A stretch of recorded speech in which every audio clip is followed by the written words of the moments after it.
It's time to fire it up. From the beaches to the ballparks, from the gas lamp to North County, no one knows America's finest city like he does. You can't just punt on a Manny Machado prime year. He's a fourth-generation San Diegan, born and raised in the heart of this community.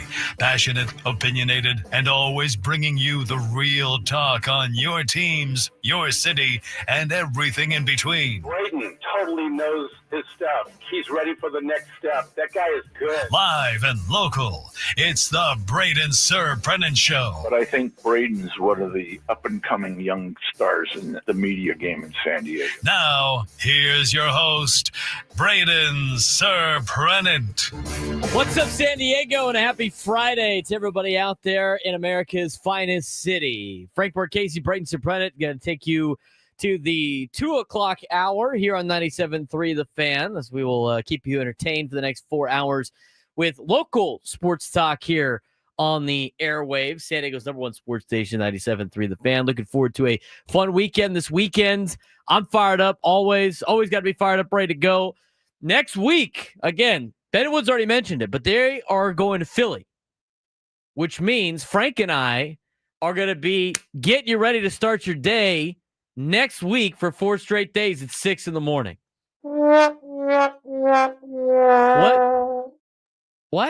What kind of... It's waking up early. That's waking up at 4 in the morning. Get after it. Get your mind right. Early in the morning. I'm bringing the same energy on Monday morning. I hope you understand that. You are going to be way too energetic for me then. Well, here's the deal. This is the best time of the year that they can ask me to fill in for Ben Woods. You want to know why? Why is that? Because I'm already getting up that early for football anyway. You know what? That's fair. I've been training for this for the last couple of weeks. We've had camp for 2 weeks now. We just finished our second week of off-season training. And I got to be at Cathedral at 6 in the morning. That's a further drive for me than it is coming down to work. And so it'll be a little bit easier for me now, getting here early in the morning. Now, I will say this. I am super excited that when I have filled in for Ben and Woods, which I've done before, it hasn't been during the time when they used to be from 5 to 9. It could be worse, Frank. The show could start at 5 in the morning. Don't. Then I would be upset. And then I'd be like, play the sad trumpet noise. 5 a.m. That was rough. Those some rough days. But we'll be on for Ben and Woods all week next week at 6 in the morning. We'll take you up to about 10 o'clock. And then we got Gwen and Chris are going to be during our time slot. Everybody gets bumped up a show. So Frank and I will have you in the morning drive, leading you into a big weekend next weekend, 4th of July weekend. Got to be a great time celebrating America's 249th birthday this year. It's 250 next year. That's incredible in itself. And with the Padres playing in Philly and on these East Coast times, then it's going to be the Braden Surprenant Show, filling in for Ben and Woods, into Gwen and Chris to 2:30, into EcoWater SoCal Padres pregame show with Sam Levitt at 2:30, into Padres baseball. That's going to be next week.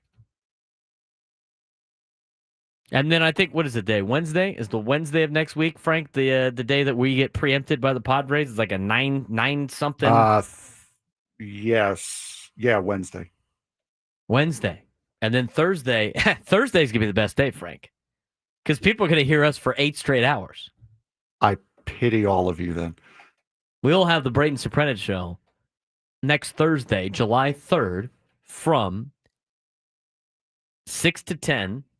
And then we're going to have it again from 10 to 2. It's going to be great. And you know what the best part is? What's the best part? I think we're good enough. We'll be able to do it word for word. I think from we the can. 6 to 10. I think we could do that too. I think we can nail that. With technology nowadays, I'm going to just lay it out.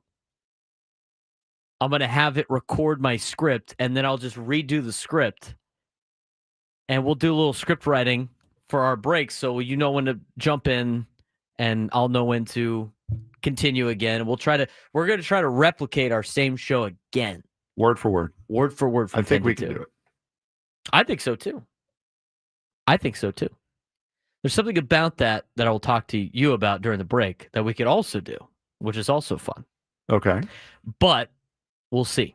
I know how to do it, but I don't know I don't know if Adam's going to want us to do that or not. So we'll talk about that off air. But anyway, we got a great show planned today. Lots to talk about when it comes to the San Diego Padres, when it comes to San Diego FC.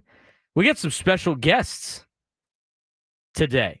Today is our usual Soccer 101 with Drake Hills. So Drake Hills from Black Players for Change will call in and be on the show at 12:35. Moved him up a little bit because coming up at 1:35, San Diego FC's Milan Ilaski will be joining the Braden Surprenant show, talking about the 4-goal performance that he had. The San Diego kid from Escondido, went to San Pasqual High School, playing for his hometown on loan, making a huge impact for San Diego FC in these last couple of games. We're going to be able to talk to him to finish up the show today at 1:35. We're going to talk about the first half of the season for the Padres. Today's game 81. Today is game 81. The Padres sit at 44-36, and after the conclusion they're going to be 45-36, or they're going to be 44-37. Not a bad first half for the San Diego Padres. We're going to recap the first half. We're going to go pitch by pitch every single game, the entire show. No, we're not. We're not going to do that. But we will recap the first half. What has gone well? What has not gone well?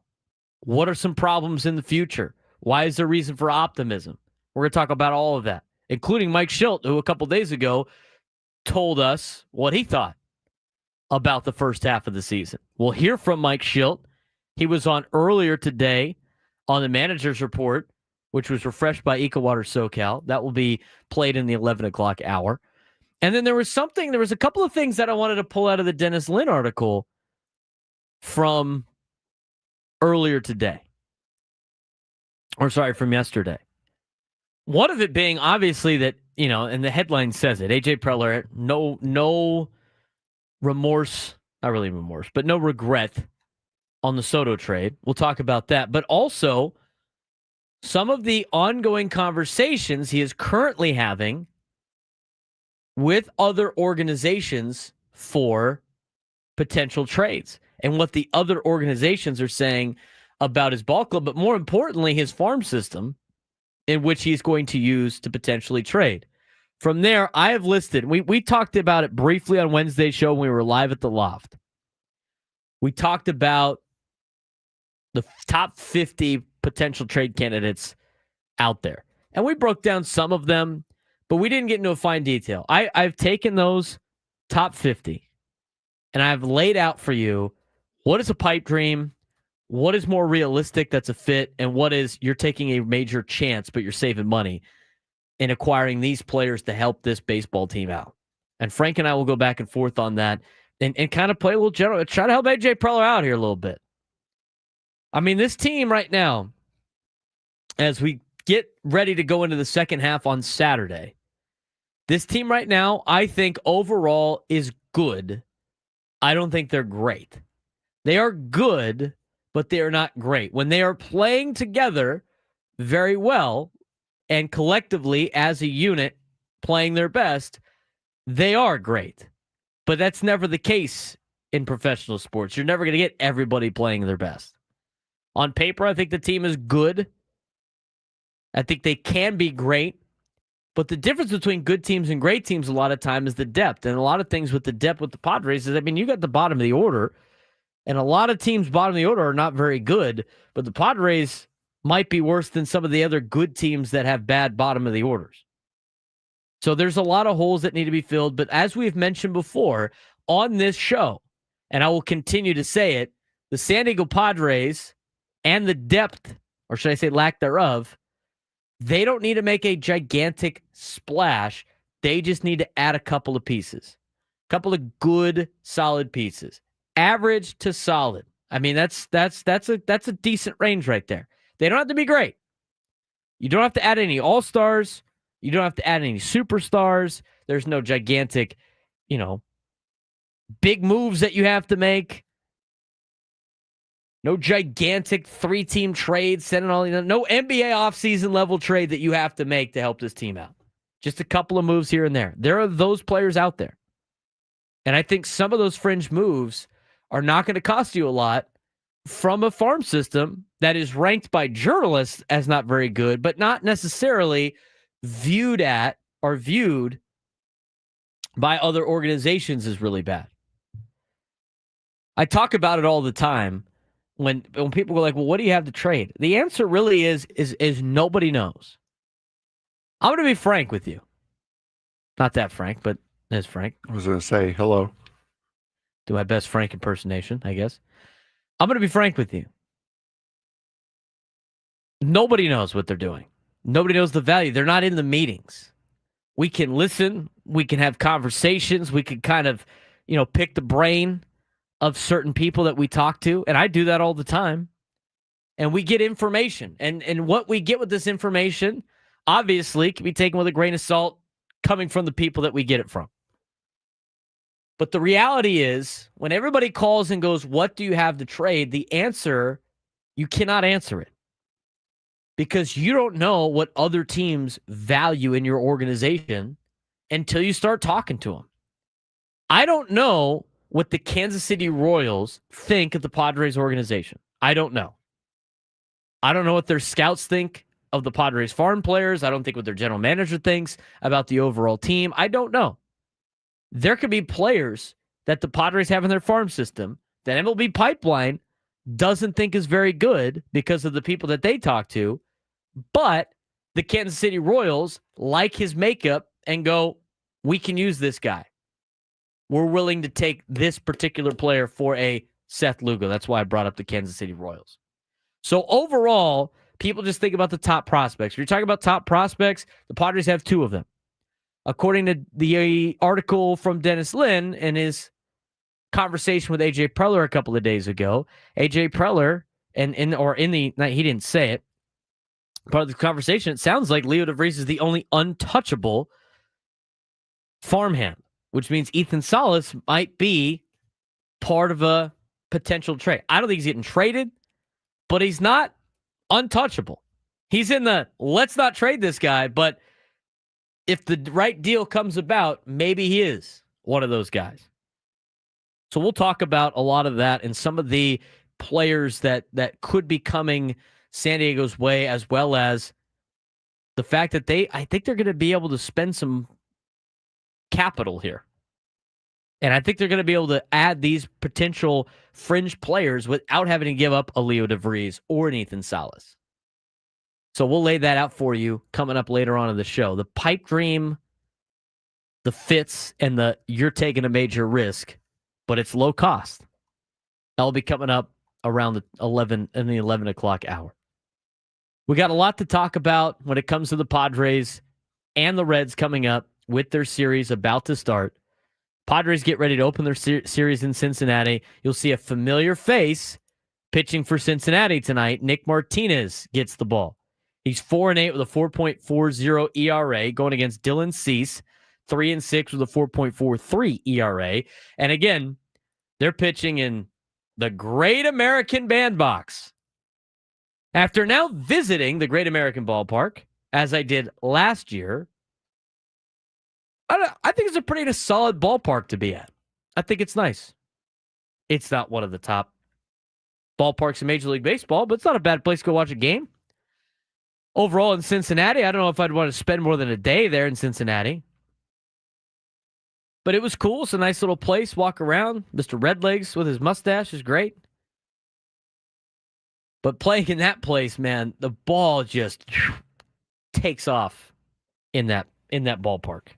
I mean, that is such a hitter-friendly park. So trying to keep the ball in the yard will be the goal for the pitchers this weekend in Cincinnati. Hopefully after an off day, it works out. Today, again, Dylan Cease, Nick Martinez, 4:10 start. Equal SoCal Padres pregame show at 3:10. Tomorrow is an afternoon game. Padres will start at 1:10 against the Reds. Randy Vasquez against Andrew Abbott. Andrew Abbott 7-1 with a 1.79 ERA. Randy Vasquez 3-4 with a 3.60 ERA. And then coming up on Sunday, Stephen Kolek gets the ball against Nick Lodolo, the TCU Horned Frog. And Lodolo is 5-5 with a 3.63. Left-hander Stephen Kolek 3-3 with a 3.95 ERA. That game will start at 10:40 in the morning. You got a 9:40 EcoWater SoCal Padres pregame show. What does Sam call it? Padres and pancakes or something like that when they're in the morning? I cringed Do you every cringe single every time I time? heard Padres and pancakes. I cringe too. I'm glad you said that. I didn't want to be like mean about it. Like if that was some cool thing that Sam came up with, No. and you guys were all Well, a part he of definitely it. it was definitely him that came up with it. Well, I'll tell you that. You know what? No one's Sam's a great guy. He is. But that's on par. I was not particularly thinking that was a Frank Marchese idea. No. Padres No. and pancakes. You You guys, know, you guys think Sam is a goober on air? You should see him when the camera's not on. The guy is a purebred, 100% goober.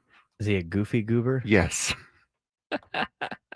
Padres and pancakes. I tell you what, Sunday sounds like a good day to have pancakes, though. Now it's moving a little bit. Does that count as lunchtime hour? Padres and pancakes? I don't mind it. That'll happen on Sunday. When we come back, we're going to finally put a bow on this Padres National Series. Perspective from AJ Preller on a trade that was when we come back on the Braden Surprenant Show, standing as number one sports station, 97.3 The Fan.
10:21 on a Friday morning. Hopefully you guys are ready for a big weekend here in America's finest city.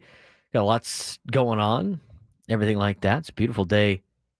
Hopefully today hopefully the cloud cover burns off. Yeah, it's starting to go away. I can see out from under the curtains. Under there. the blinds. Yeah, those things.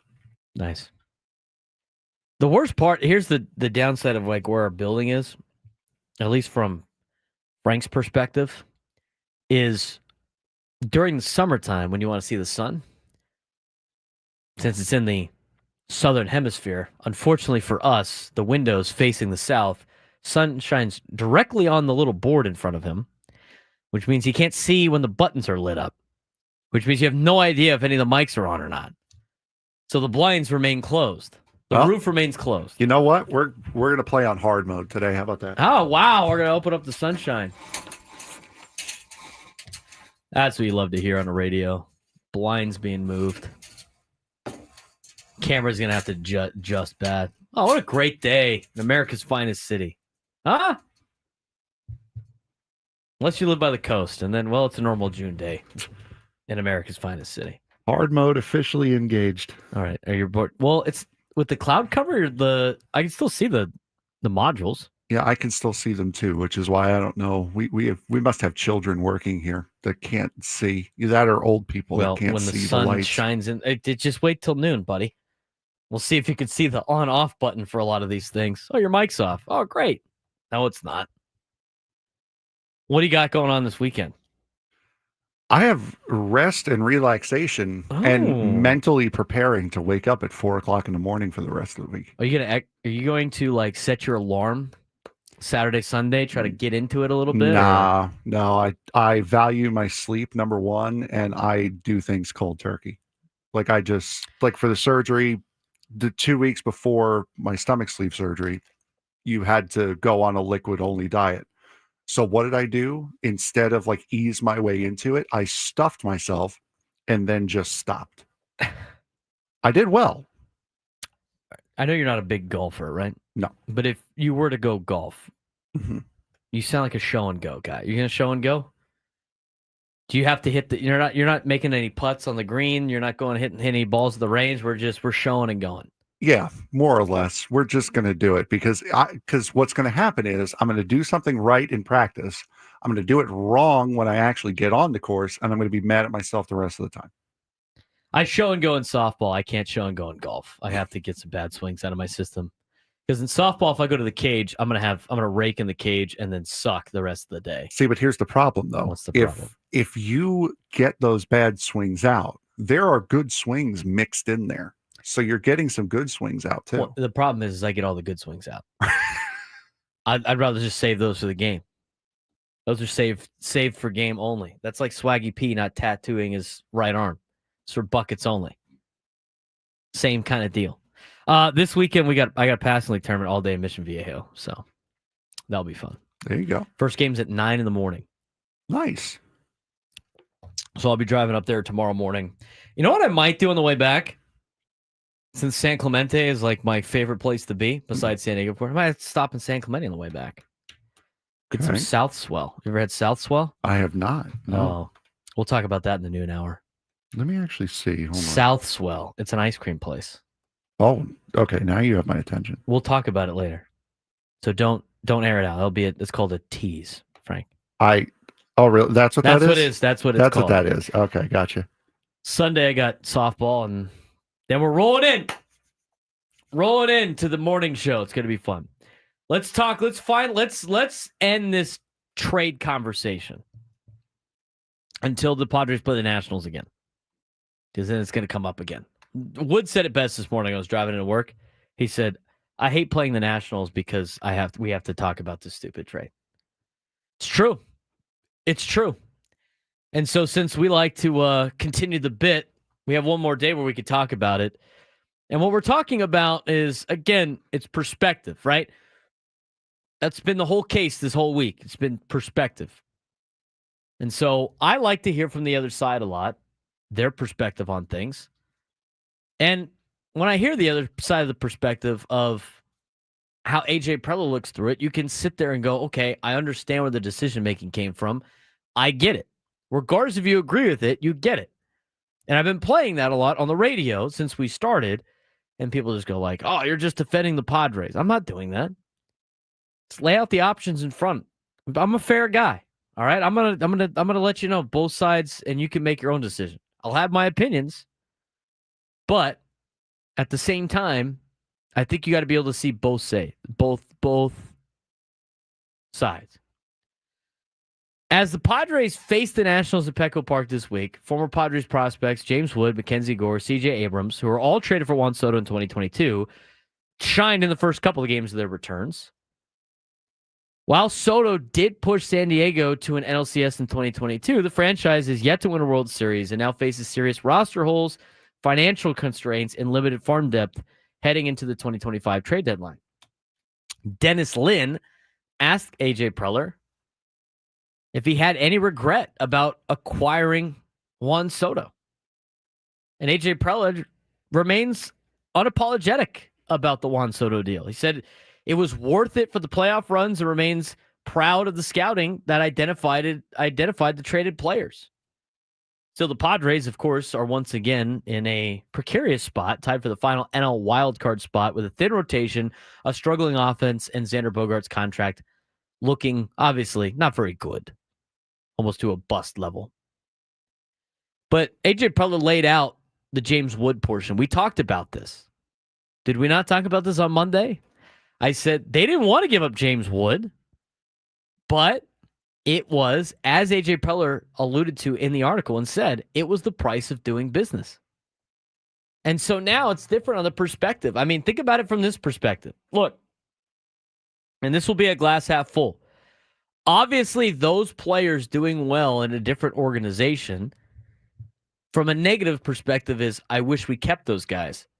How A.J. Preller views it is we hit on 3 guys when we drafted them. I mean, they're all good players, right? They could all potentially be going to the All-Star game. Mackenzie Gore leads in strikeouts. James Wood is different than James Woods, who is an actor. James Wood looks like a guy that could drastically help this Padres offense and outfield. Also, he looks like a left-handed hitting Aaron Judge a lot of the times. And C.J. Abrams, albeit not that great defensively, with his plus speed and his ability to use the bat, I mean, another electric player in Major League Baseball. It would be great to have those guys, but yet again, found talent by the scouting department and A.J. Preller with the San Diego Padres. He wishes no ill will to any of those players. No ill will. He mentions in the article James Wood and his family. He's got nice parents, a great family, wishes them the best. That's the case. It's the cost of doing business. It's the cost of doing business. So, do they have any regrets? No, they went after the postseason. They went after the playoffs. That's what you want your organization to do. How many years before this ownership and front office did you see them not go after it? Ever. I thought it was an interesting perspective. I thought it was an interesting look at things. Because when you're a general manager, you can't be thinking about all your past moves and trying to fix them. It's just going to get you in a world of hurt and probably get you fired.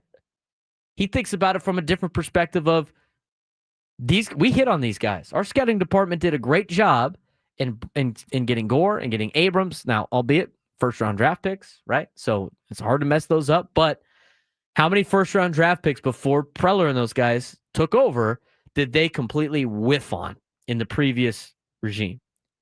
I hear it all the time. It's like, oh, the draft, they're not good at drafting. Well, these last couple of drafts are producing some all-star talent, and if it's not for the Padres, obviously it sucks. But you can't say they're not great at drafting when you start looking at some of their previous drafts and what these players have turned into. There was one other thing in this particular article that I thought was very interesting, and we will talk about that at 11:15. I think it sets up for this year's trade deadline. But when we come back, it's time to talk about the first half of the season.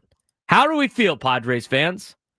Was the first half of the season in 2025 successful average, a work in progress? Do we think it's a failure with the way the team started? What do you think about the first half of the season for the San Diego Padres? Today is the final day of the first half. Today is game 81. I want to hear from you. 833-288-0973, 833-288-0973. Braden Surprenant Show rolls on coming up on 97.3 The Fan.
10:37.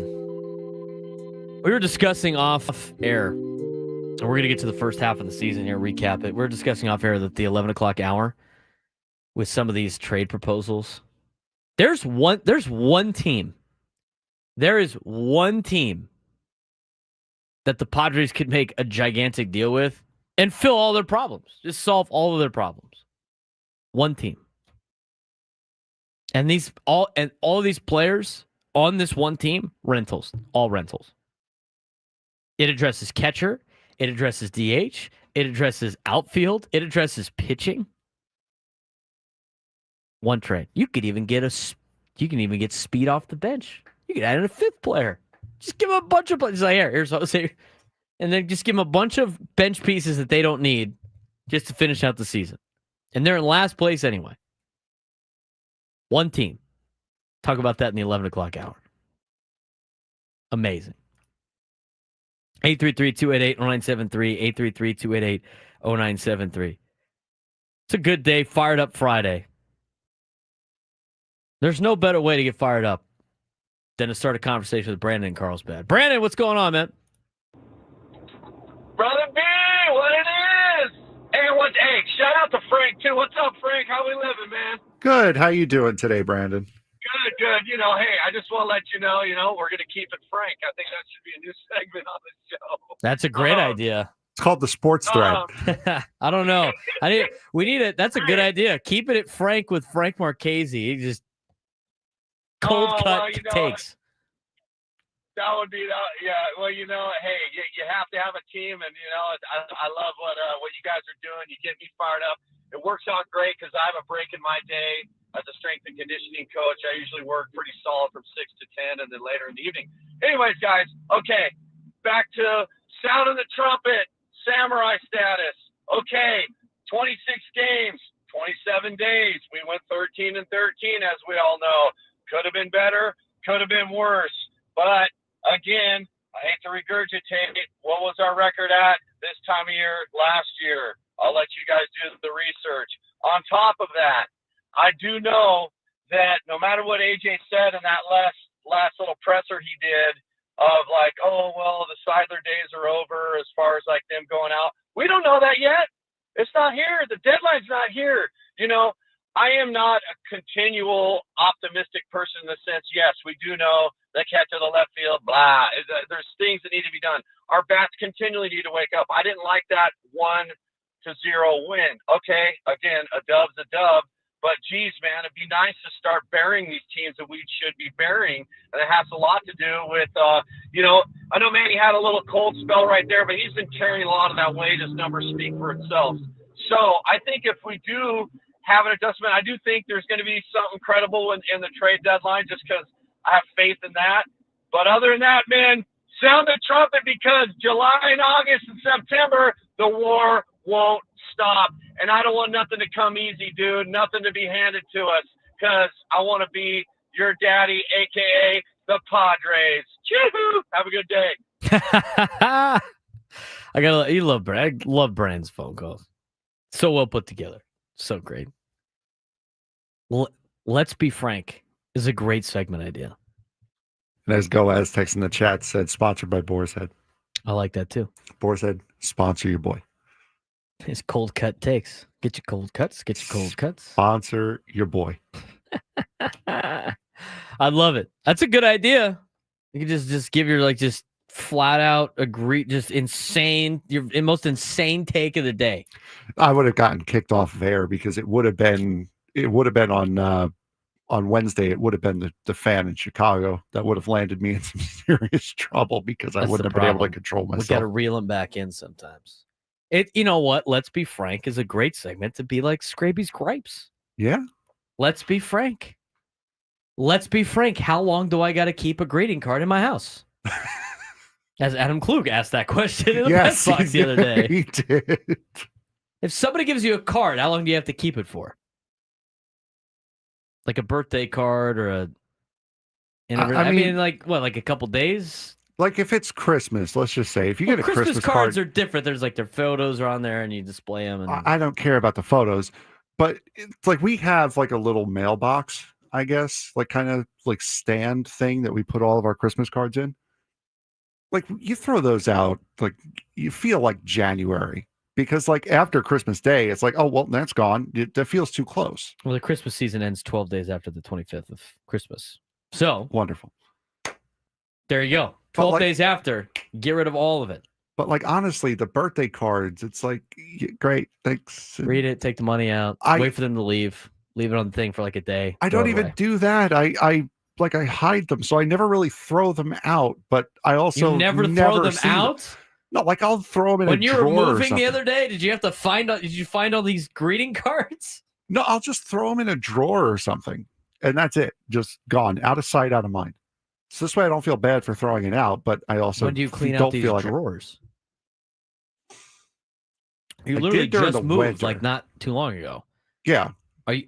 No, Did I'm you not open sitting a on drawer it. and just be like, "Oh, look at all these birthday cards I've had for the last 10 years"?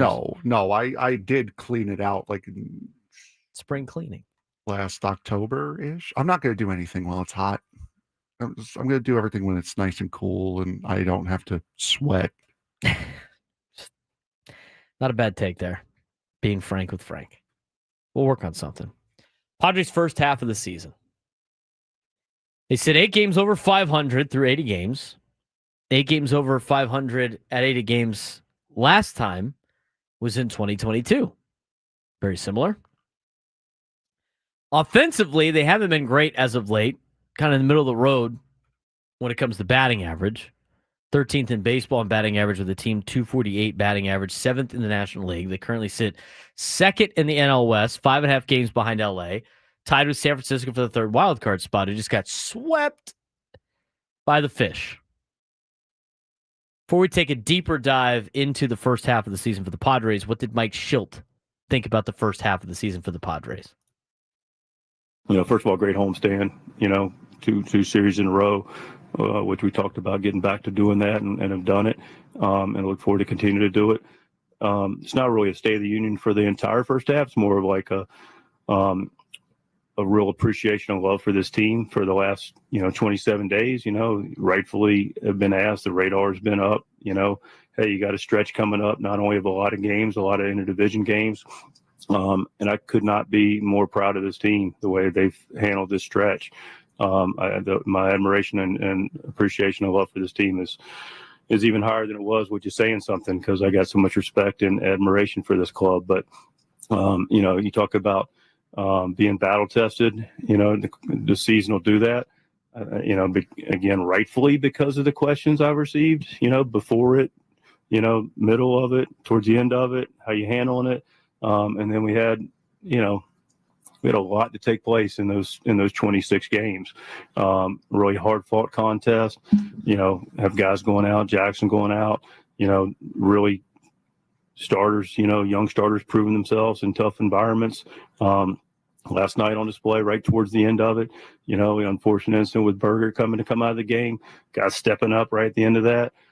We got a situation today where, we don't have a guy at the end of the game that, it's serving his suspension, and 2 guys step up, and, that's what great teams have. They have guys that just get it done. And one of the internal mantras we have is about just winners finding solutions. And that's what this group is, a bunch of good guys that love playing together, play for each other, play together, and just a bunch of good teammates that ball out regardless of the situation. And, it's also a time when we look, the staff does their job, but and publicly, we don't expect a lot of fanfare, including myself, but it's a tip of the hat to the staff as well.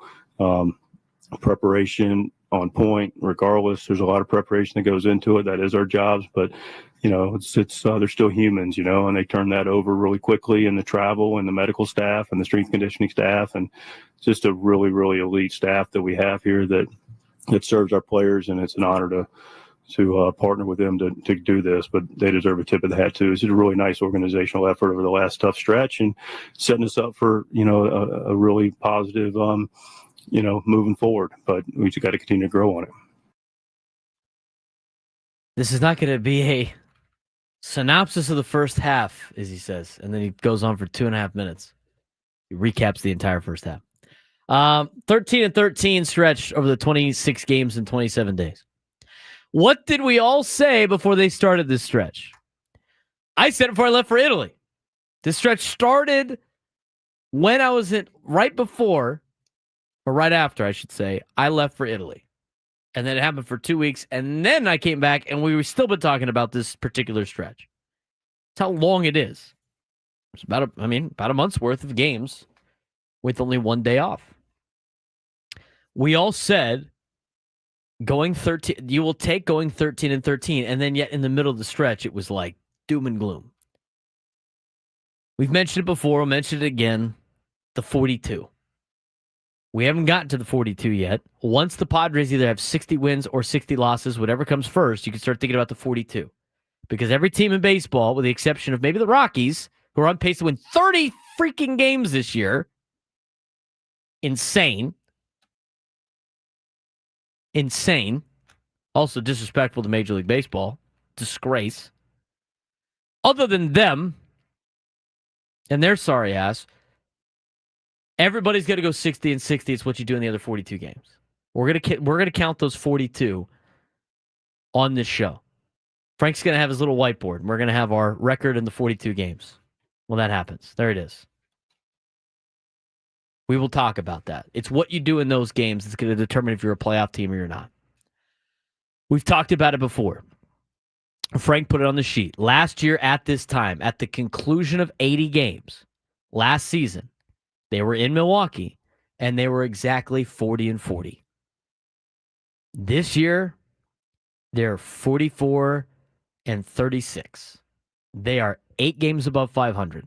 The last time they were 8 games above 500 at the 80-game mark was 2022 when they had that magical run. That was before they got Juan Soto at the deadline. So, first half of the season. Going into the season, and here's the thing, and Woods brought this up on the roundtable, and I agree. We cannot, it's frustrating to keep moving the goalpost. In January, February, spring training, what was everybody's kind of win total? Around like 84, 85 games. I think we were being a little optimistic there. 84, 85 games, we were being a little optimistic. And then the Padres went out to a 7-0 start, which guaranteed if they went 500 the rest of the way, they were going to be around 85, 86 wins. And that's relatively what they have done since then. They have played 1 game above 500 since their 7-0 start. If they continue to just play mediocre baseball, they will be around 85, 86 wins at the end of the season. If you continue to play at this pace of being 8 games above, you're just over 90 wins, which is what you need in order to get in the playoffs. You don't need a insane run in that. What did they wear last year in the second half? Like 42 and something, I think is what Elo said. They don't even need to do that. They do half of that and they'll be okay. So when talking about the beginning part of the season, I think the Padres had a very successful first half. I wouldn't say it's the best first half they could have had. They could have played even better. But not moving the goalposts after the 14-3 start, the Padres had a good and successful first half of the season. Now, the way they've played as of late hasn't been great, but 26 games in a row and 26 games in 27 days wears on any ball club, especially when you're playing really good competition. These are not excuses. These are just facts. So you look at what the Padres have done this season, I think the first half has been successful. I think you've seen some bright spots with the Padres roster. Now, you cannot go into the postseason with your current starting rotation, but you have shown that some of those depth pieces in the starting rotation have proved to be serviceable for the San Diego Padres. You cannot tell me that Kolek and Vasquez and Bergert have not been serviceable. You can't tell me that. They have been serviceable. They have done more than enough to weather the storm for Michael King and Yu Darvish. I don't think I'm going out on a limb on that. Kolek's been good. Vasquez has been good. Bergert's been good. They've all been good. and you throw in the circumstances that they got thrown into, they've been great. I think they've been great. To do what they've been asked to do has been great. Now, they could probably go deeper in innings, but you got a bunch of rookies out there throwing the rock. It's going to happen. You're going to tax your bullpen a little bit. I think the bullpen has been tremendous in the first half of the season. They've really picked up the slack. The biggest disappointment has been the offense, and really has been in the core 6 players. Fernando Tatis Jr. with the start he was off to, we were talking MVP at the beginning of the year. Now it's like he might not even make the All-Star team with as bad of a stretch that he has been on as of late. And he's had a couple of bright spots here and there, but he's been since the beginning a little bit of a disappointment. But that being said, I said don't move the goalpost. Beginning of the season, he's still got very serviceable numbers. Luis Ariz has been disappointing offensively. He still has good numbers, though they're just not Luis Ariz numbers. Jackson Merrill, the amount of time that he has lost this season, which is not really his fault. It's going to happen. Injuries do happen. It's been slightly down compared to last year, but he's done, again, look at his overall stats, been fine. Manny Machado's done probably the best out of the group from start to finish in the first half. Xander Bogaerts has been a disappointment, but he has started to turn it on a little bit late. Jake Cronenworth hasn't been very good. Again, a little bit better as of late. Those players all need to kick it into gear. They had good numbers, Jackson Merrill and Fernando Tatis Jr. The Padres need him to have great numbers. Manny Machado has been really good. I don't necessarily know if you need to ask him to be really, any better than he was in the first half. You do need Xander Bogaerts to be a lot better than he was in the first half. And then after that, you really only need like 1 or 2 of your current role players to start stepping it up, because they are going to add at the trade deadline, which changes the dynamics of the second half. Overall, for the first half of the season, I give the Padres a B. I think it was good. It was a good season, a good first half of the season. What do you think? 833-288-0973, 833-288-0973. Manager's Report when we come back on the Braden Surprenant Show to start hour 2, San Diego Summer Sports Station, 97.3 The Fan.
Friday. It's always great to be on a Friday. Hope you guys are all having a good day. Our guy Rod, 97 through the Fan's biggest fan, is having a day.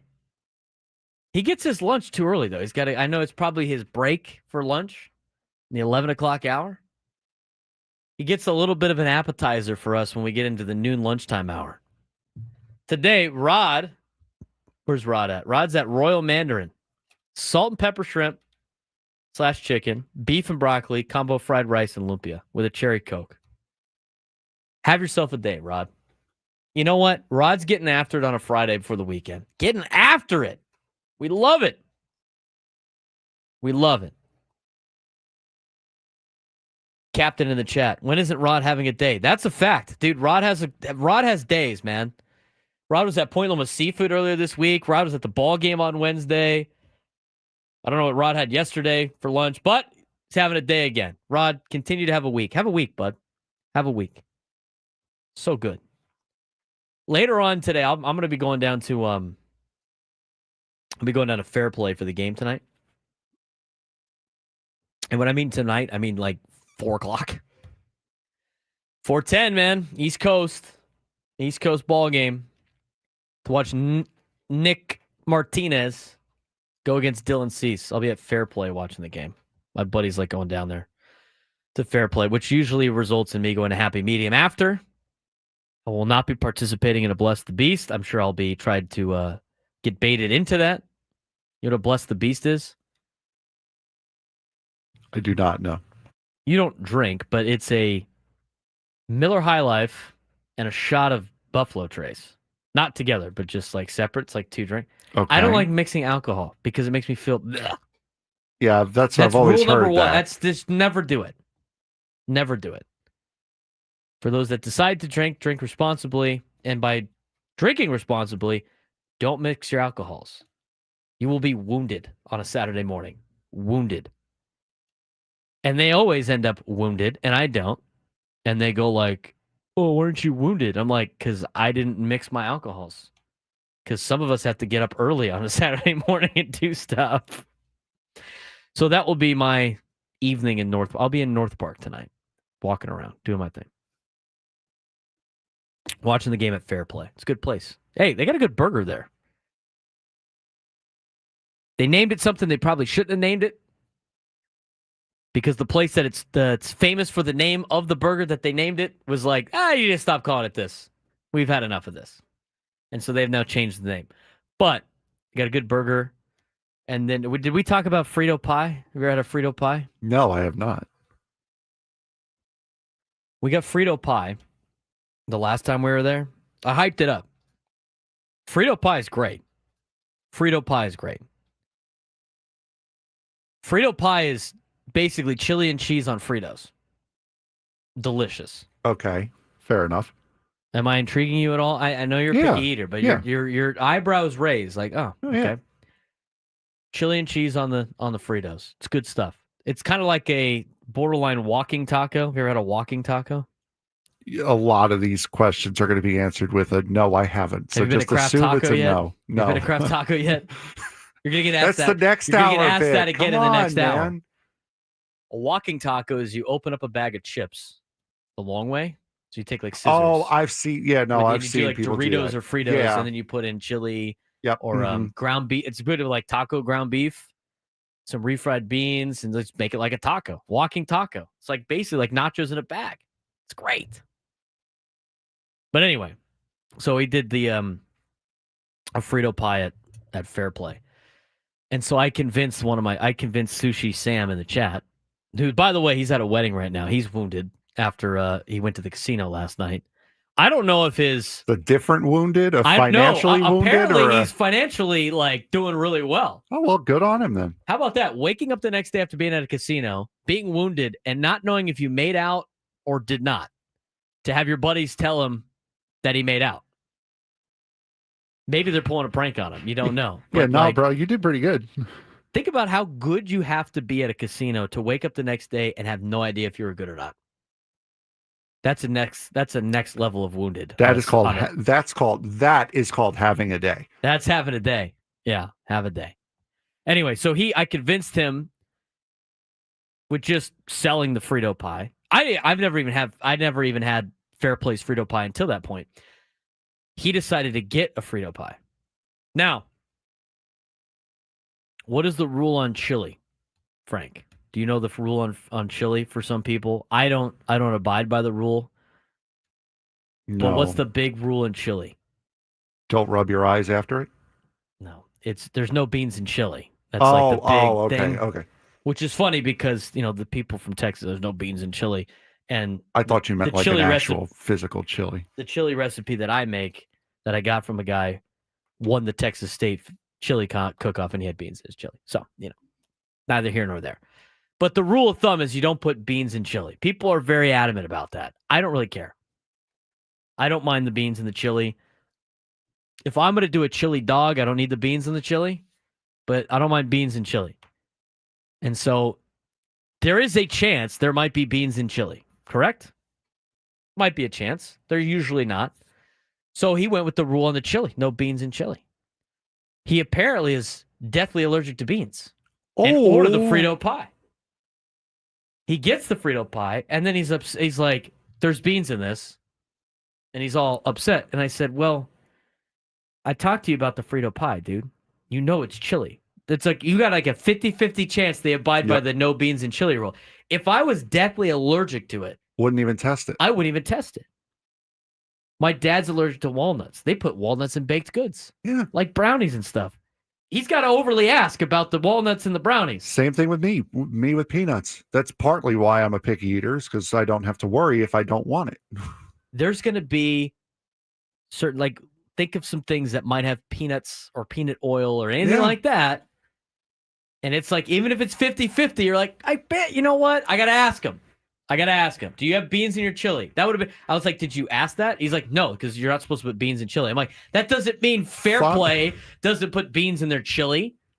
Is this worth flopping around on the floor like a dead fish until medical personnel arrive? No. The answer is always no. Is this worth your buddy having to sprint to the nearest 7-Eleven to get you an EpiPen? No. No, it's not. You can buy EpiPens at 7-Eleven? Yeah. You can get those a lot of When places. did that start? We had to get one for my dad one time when he had a walnut scare in San Clemente. I did not know that. I don't know. I'm not allergic to stuff, but that's where my brother ran to. That's where he got it. That's a different story for a different Did he get thing. it from in the 7-Eleven In or from around the 7-Eleven, not from Okay. outside the 7-Eleven. The one in San Clemente had the EpiPen. From the general 7-Eleven area. Let's be specific on that. No needles from outside of the 7-Eleven, please. Jeez. Unreal. Anyway, so that was the deal. I will be back at that place since. Will I be getting the Frito pie? Well, Sam's not there, but probably not. I'll get something else. Don't mix it up too much. The cool thing about Fair Play, though, is they have like all their dipping sauces are in dispensers. Mm-hmm. So they have like ranch in a dispenser, buffalo sauce, barbecue sauce. And they have all, it's like a salsa bar with all the cups laid out. You don't have to ask for ranch. You're just like, I'm just going to get the amount of ranch I need. Sounds like a pretty fair play. Yuck. The best part about that Fair Play is they have all these flags because that's a big soccer watch party spot. Yeah. But they also have something random. North Park Little League Seniors District, whatever district they're in, champion banner. Hell yeah. That's just randomly in there. Let's go. That's pretty cool. 833-288-0973, 833-288-0973. We're going to get to the manager's report. Let's get out to the phones. Kevin in Chula Vista wants to weigh in. Kevin, what's going on, man? Well, hey, Braden, let's do Frank with Frank on Fridays. How about that? The old triple F. I like that. Frank? I like Yeah, that. Let's be Frank. Frank with Frank on a Friday. Get ready for next Friday. Yeah, it's the 4th of July, Frank. You got 2 weeks to prepare for next time. That's right. Frank, get out in the track, start running. Let's go. I got you. So He's okay, Kevin. I know you listen all the time. He's a show and go guy. So we're going to give him all this time, and he's just going to cram for his test the night before. I love it. Hey, look, didn't we all back in the day? That's right. Come on now. I got here. Anyway, there you go. You want to work in That was radio? 2 things. Cram for your test. You'll work in radio like all of us. All right. Enough of that. Kevin, what do you want to get to today? Okay, well, let's go back to evaluating the Padres. I'm with you almost. If you're going to give a letter grade, I'd go C plus. What I think is a problem. Well, we've discussed all the problems. This team has endured a lot of roster either upheaval or injuries or underperformance. Yet it still is maintaining itself like dog paddling, and so we'll see where that goes in the future.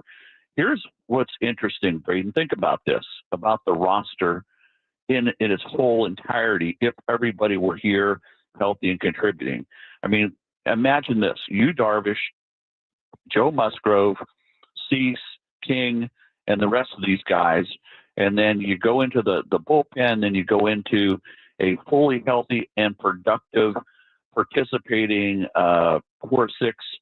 If all of these players could just ever show up, be available, and all contribute what we expected them to contribute all at once, that would be truly amazing. I know this is the one thing that we can all agree on, and it makes us all stay up at night and just pull our hair out because it's been a rare occurrence. It's been a rare occurrence with this iteration of the Padres since, I guess, if you want to take it, since Manny's been here and they started spending money.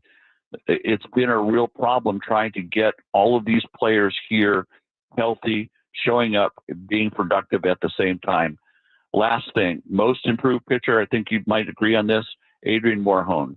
The young man has really, I think, taken some steps forward and has become invaluable at this point. I agree, Kevin. He's slowly turning into a top of the order Dodger killer with Yuki Matsui, apparently. I didn't even realize that until I started talking to a Dodger fan. I hate Yuki Matsui. Hate him. Adrian Morejon's done a really good job. I think Kevin brings up a good point with Adrian Morejon. And the thing is, you're going to get with Kevin, as we always, you got to get the good, the bad, and the ugly. He's going to tell you how it is. He does give credit where credit's due. He does give some ugly for when the ugly appears, and definitely on the bad as well. Adrian Morejon is an interesting guy because this is a player that the Padres gave $5 million to as a teenager in their international signing class. It was him and it was Michel Baez were like the two guys that they went out and were like, these are going to be two starting pieces for us in the future. They give him $5 million to be a starter at like 16. He goes through, he develops and everything like that. And again, with pitchers in general, pitchers always, not really always, but they are usually developing slower than batters, right? I mean, there's so much to being a pitcher. And a lot of the pitchers are better late 20s, early 30s.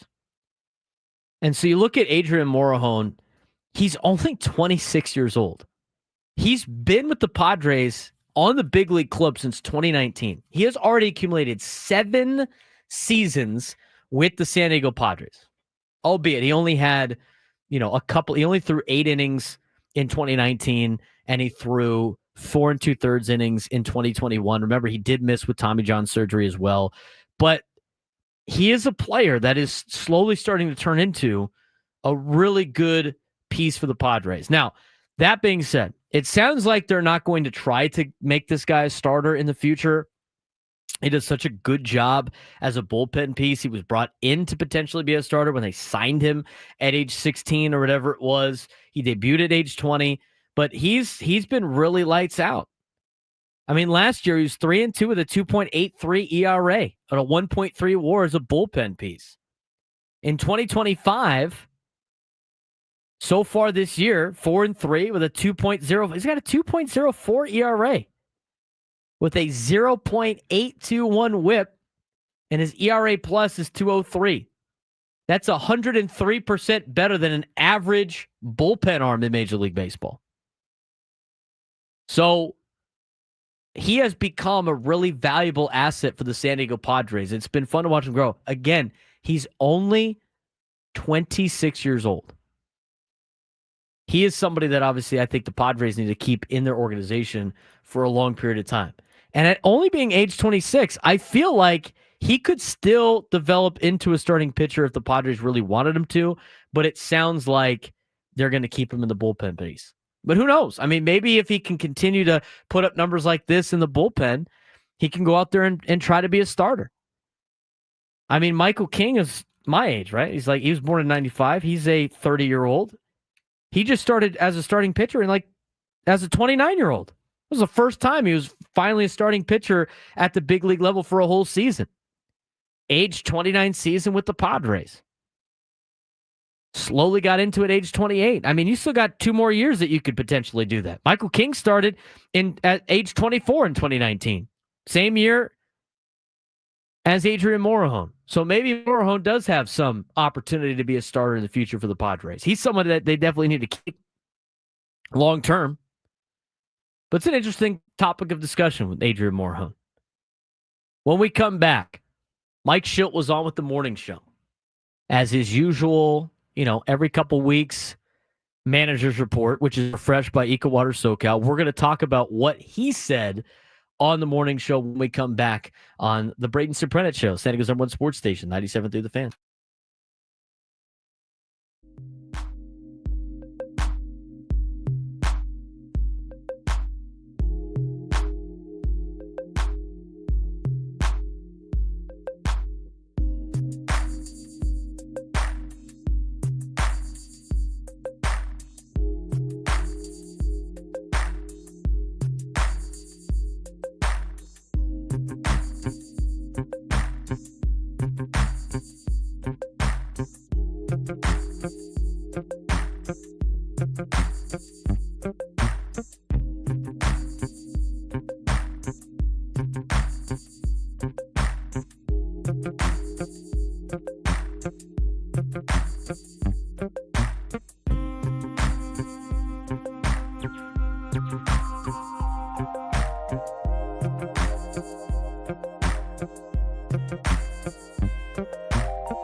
$11:21 on a Friday. We got a big San Diego FC coverage near the end of the show. Drake Hills from Black Players for Change will join us to give us our usual Soccer 101 report at 12:30. But coming up at 1:30, San Diego native, San Pasqual Eagle, UCLA Bruin, and San Diego FC soccer player Milan Ilaski will join us on the Braden Surprenant show to finish up our show today, to finish up our week. And what a great week it was.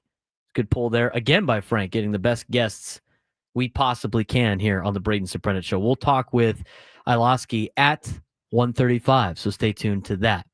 Talking about Padres baseball, we have our usual manager's report that comes every couple of weeks or so, every 2 weeks. And this week had a lot to discuss with Mike Shildt when he was on with the morning show. And the first thing that was asked about Mike Shildt was his thoughts on the team after 26 games in 27 days. Here's what happened earlier today on the manager's report with Mike Shildt, refreshed by EcoWater SoCal. Yeah, I echo that. Very, very pleased, impressed. Not overly surprised, but don't take anything for granted. I mean, listen, the thing that we talk about internally a lot is that I believe in wholeheartedly is, winners find solutions. If you got something going on, you need to get off your chest. That's healthy. You have something that you need to say. That's good. But by and large, there's no money in complaining. It is what it is. The schedule is a schedule. You're short in an area. You got a guy hurt. Other teams have similar issues. But that being said, this group did that. They found solutions. They paddled their tails off, won a lot of close games. We're in a lot of close games. Had a lot of different things took place on a field, a little bit off the field, that can be distraction based. And we just kept our heads down and just keep playing baseball, man. So we did take that, stay present, get it done today, next man up, figure out a way. But I got to tell you, it's not an easy stretch, man, not an easy stretch of the schedule, but guys really competed very, very well and stayed together and probably got closer even, which is already, a pretty close group. Winners find solutions. That's part of the battle. I mean, you could say what you want about on paper. You could say what you want about statistics. You could say what you want about analytics and everything like that. And I think there's a place for baseball for all of those. But on top of that, it's what is in your chest muscle that really takes you to the next level. And this team has it, and this team has had it since Mike Shildt took over as manager. This heart that they have, their ability to grind, all of them bought in to the big goal at hand. Those are all cliches that you hear all the time, but this is what the reality is for the San Diego Padres, and a big reason why they're going to have success and why they have had success, even despite injuries, even despite, having a top half of the order, even despite not having everybody in that core six go out there and produce, even despite having multiple pitchers on the injured list, even despite having a not so great bench. They're still able to win. And at the end of the day, that's all that really matters in the season is winning. And the Padres, despite all of those things and all of the parts of adversity that they've had to go through in the first half and in those 26 games in 27 days, they found a way to weather the storm and win. It's another reason why I'm not overly concerned with this team. Again, it's different than 2023. People are so worried about some of their fears that they almost speak those fears into existence. Padres fans in particular, so afraid of 2023 happening again, even though 2024 started off like that and then it got flipped. Second half Mike Schilt team, that's always been the case. I don't think you can just rely on hope and a prayer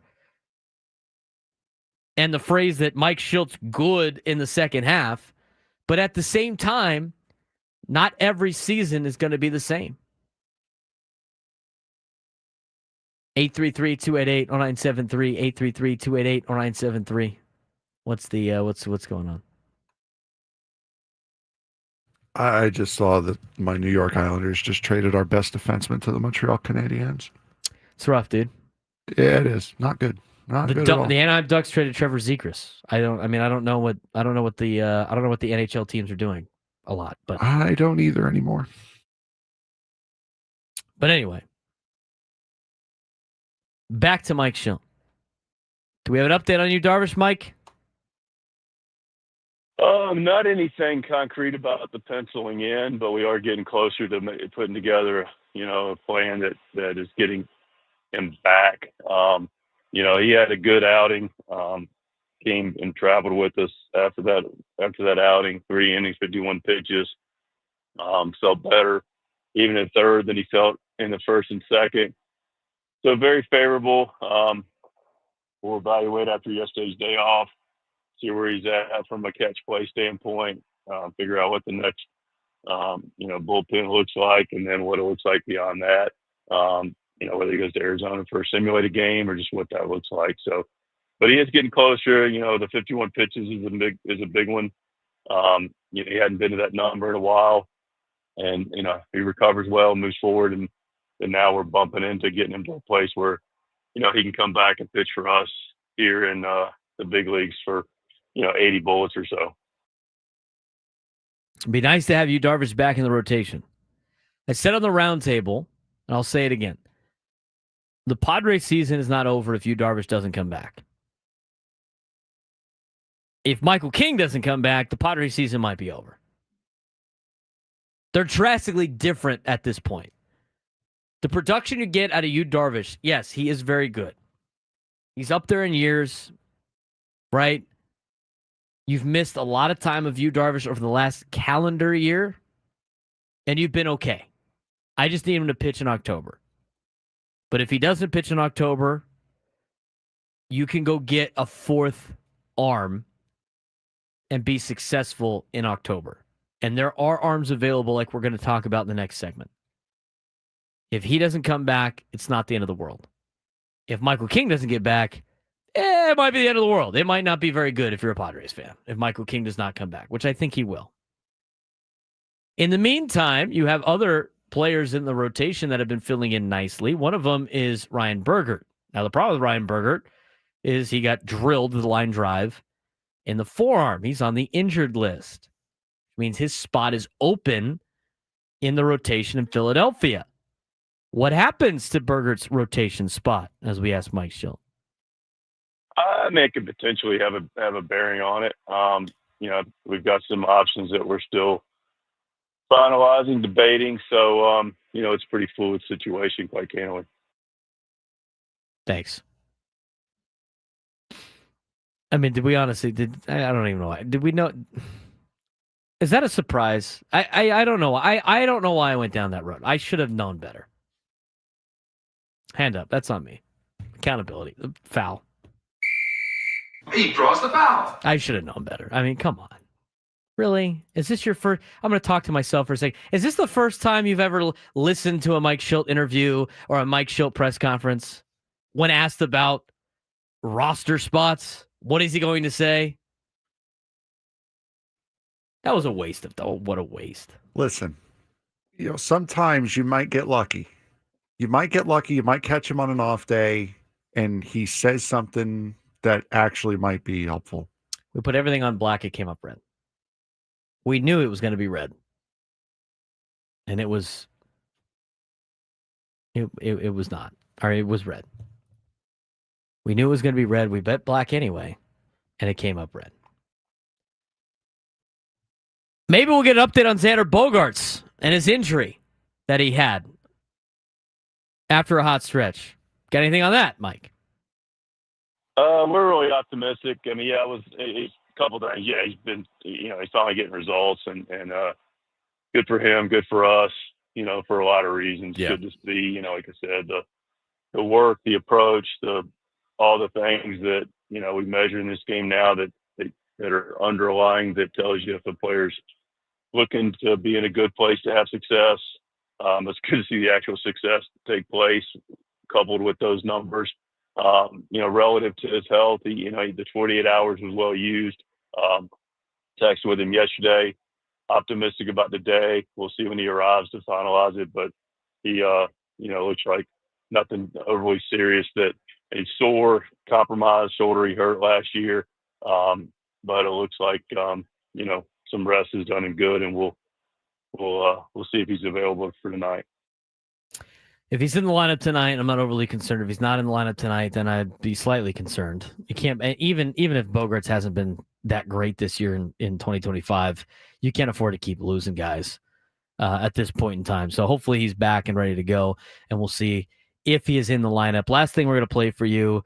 We'll see what the lineup looks like tonight. Is Arise going to bat leadoff, or is he going to bat fourth? Is Fernando batting leadoff, or is he batting fourth? Is Merrill batting second, or is he batting third? Where's Manny going to play? That's been the moves that have been made by Mike Schilt in switching up the lineup. Why has he switched up the lineup this week? Just looked at it before Jackson, went through the concussion protocol deal. I'd had my head around, flipping Louis and him, looking at the top. Just now we get to the halfway point of the season, figuring out how we can optimize things. And, the good news about the first four is they literally are interchangeable. We don't want to create any real lanes for anybody. We have a little bit of that in the lineup. But, so I looked at it and then start talking to the guys, and I do get some opinions from the players and what their thoughts are. And, they matter. And people will say, they should hit where you tell them to hit. Well, that's not really how it works. I mean, yeah. And the good news is our group will be like, hey, wherever you want me. And the high percentage of them, and they are. But we also have baseball conversations. Hey, what's this look like? How's this feel to you? You liking this spot?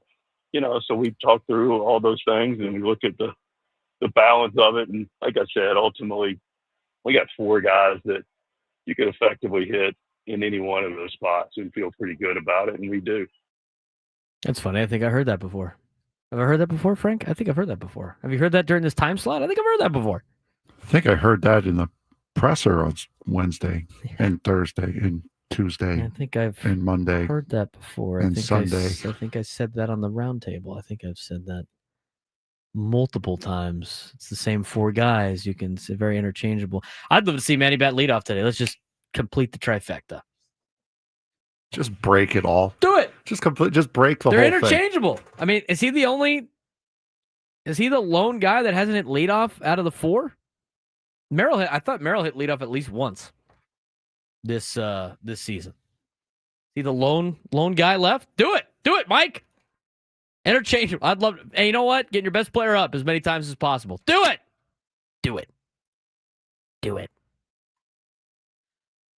What is one thing AJ Preller is hearing about his farm system from other teams? It might excite you. We'll talk about it when we come back on the Braden Surprenant Show, San Diego's #1 sports station, 97 through the Fan.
11:41 on a Friday. A beautiful Friday. So beautiful. We got the shades are open.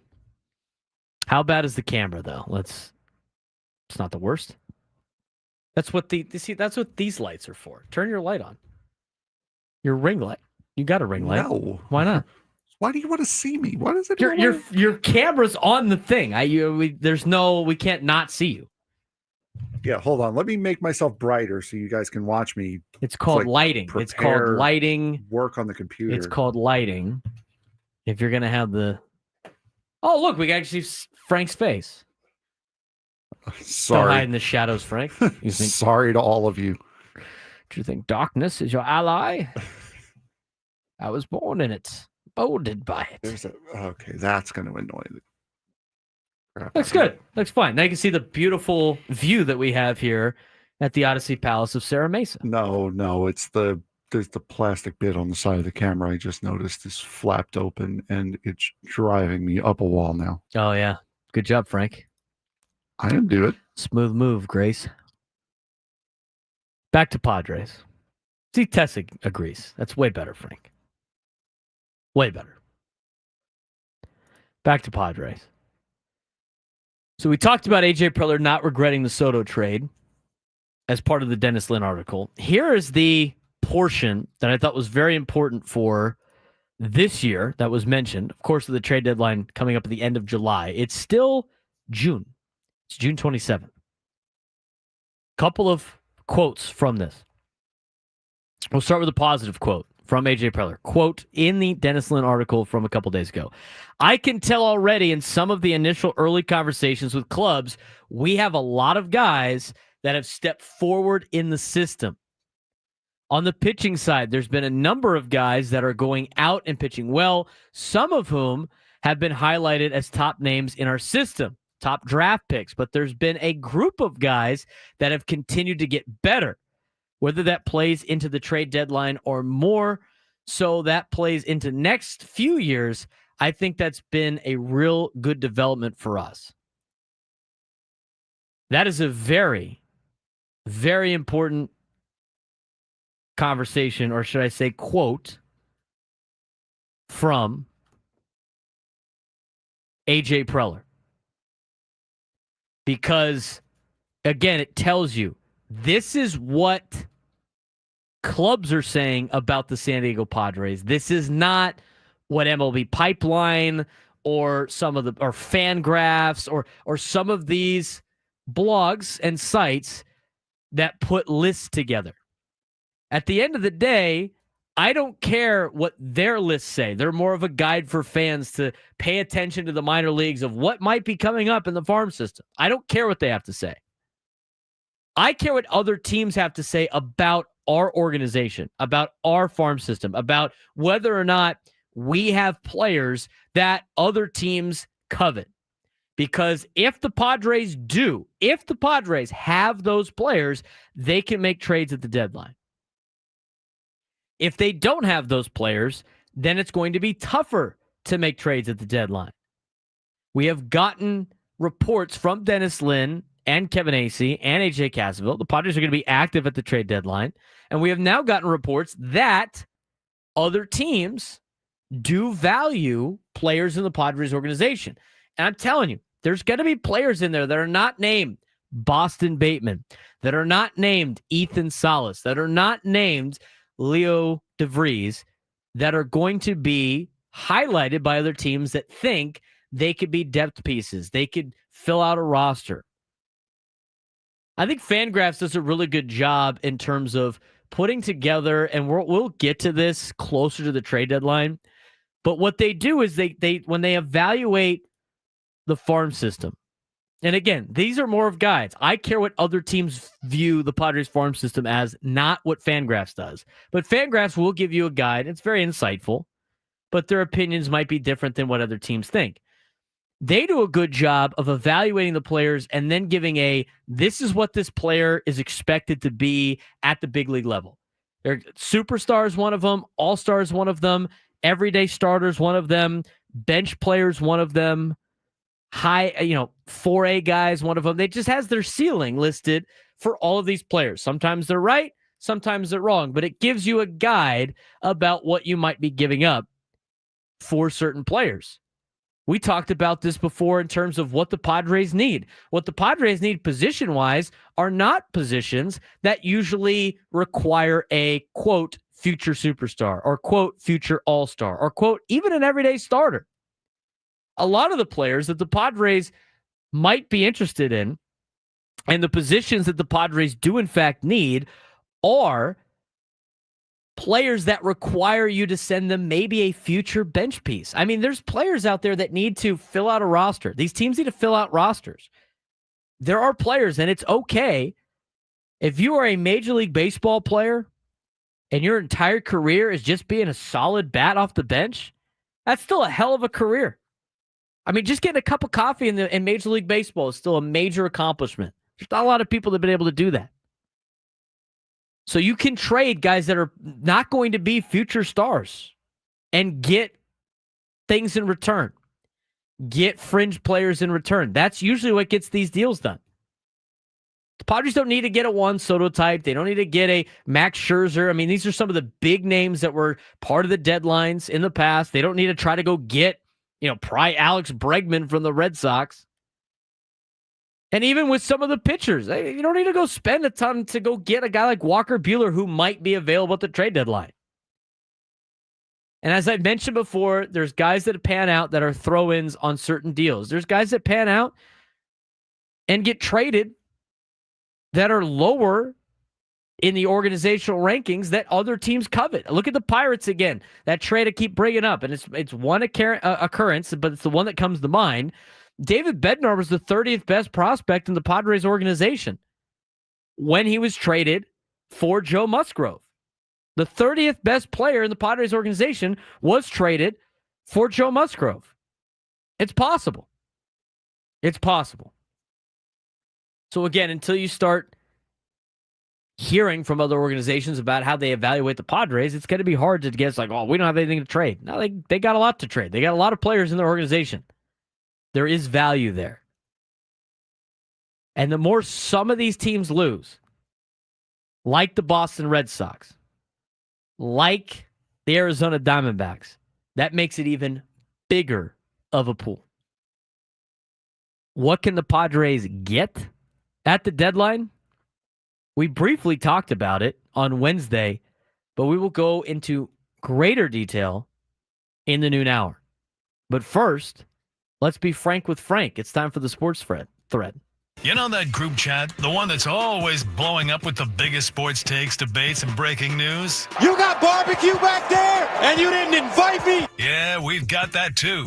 Welcome to the Sports Thread, where we break down the top 5 stories in sports, just like you would with your crew. Oh, no! Disaster! What a bad idea! No filters, no silence, just real talk.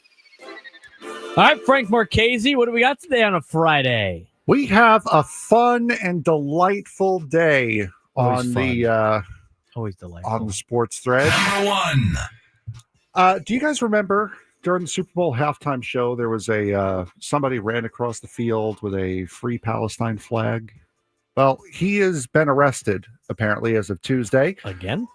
Yes, as of Tuesday. The New Orleans surrendered. Oh. Words foul. Are so foul. hard. That's a foul. He draws the foul. First personal, second team foul. Words are so hard. The performer. Second foul. Bang. That's 2 quick fouls. This is so Send him to the bench. This is so awful. Second personal, third team foul. Well, Louisiana State Police troopers began investigation shortly after the February 9th game at Caesars Palace Superdome, where they found the guy who had deviated from his assigned role and disrupted the halftime show by running across the field with the flag. Security and law enforcement personnel ran after him. He refused to comply with their commands to stop. State Police said on Thursday. Braden, please save me from this. What's the conversation? When did they go track him down? Why is this sports news? I understand it happened at the Super Bowl, but why is this sports news? Why is this sports news now? I don't understand the. Because he just got arrested. They just found him? Yes. Like he made it out and then they just found him. He surrendered to authorities was the words I was trying to say before I double fouled. He ran on the field.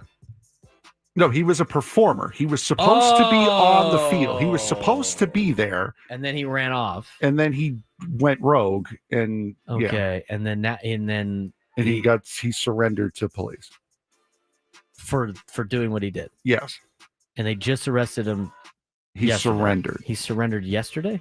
Tuesday. Was there a warrant out for his arrest? Yes. He was been on the run for like 6 months. I don't understand why. I just don't understand why this is a thing. Why is this a story? I don't know. So we're going to move on to something that is just as fun. Number 2. If you find that not being maybe we shouldn't put it in the sports thread if you think it's a story. Former Baltimore Ravens kicker Justin Tucker has been suspended for the first 10 weeks of the NFL season after it was found that he had violated its personal conduct policy. Tucker can serve the suspension as a free agent, and is free to sign with any NFL team. If he were to sign with a team, he could attend training camp and play in preseason games before his suspension starts. That's not a suspension, I'm sorry. Tucker was accused of sexual misconduct by 16 massage therapists from 8 high-end spas. Should you be allowed to serve a penalty as a free agent? I mean, not really. It should be like, nobody else is allowed to do that, right? No. Like when you, who is it? Was it Harbaugh or something like that? Like if Harbaugh wants to be a college football coach again, he has to like sit out 2 years or something like that, or a year. If he comes back, like these don't count. You can't just go somewhere else and then have it count. No, it shouldn't count as a free agent. You should have to go. Somebody's gonna have to sign you and then sit out 10 games. But then I don't know why you would serve it as a free agent. So what's gonna happen is nobody's gonna sign him, and now he gets to chill for 10 weeks. And then when somebody needs a kicker late, they'll pick him up late, and he'll be fine. Which is disgusting. That's terrible. It's par for the course for the NFL, though. That is par for the course of the NFL. Number 3. How about the fact that they put out a statement saying, we are innocent. I didn't do any of this, but we're accepting the suspension immediately. What? Nothing screams innocence like we're just going to take the penalty. But like, we're innocent, though. Like, come on, dude. Let's put out an apology, maybe. I mean, something else. Make it right. Terrible. Let's get off of the sexual abuse cases here for a second. Tampa Bay Rays shortstop Wander Franco was found guilty of sexual abuse of a minor. He has been sentenced to 2 years in jail. Prosecutors sought a 5-year sentence, but he will only serve 2. The mother of the victim was actually sentenced to 10 years after prosecutors proved that she was trafficking her child, and Wander Franco just so happened to be one of the people that he was trafficked to. That poor girl. Yeah, exactly. 100%.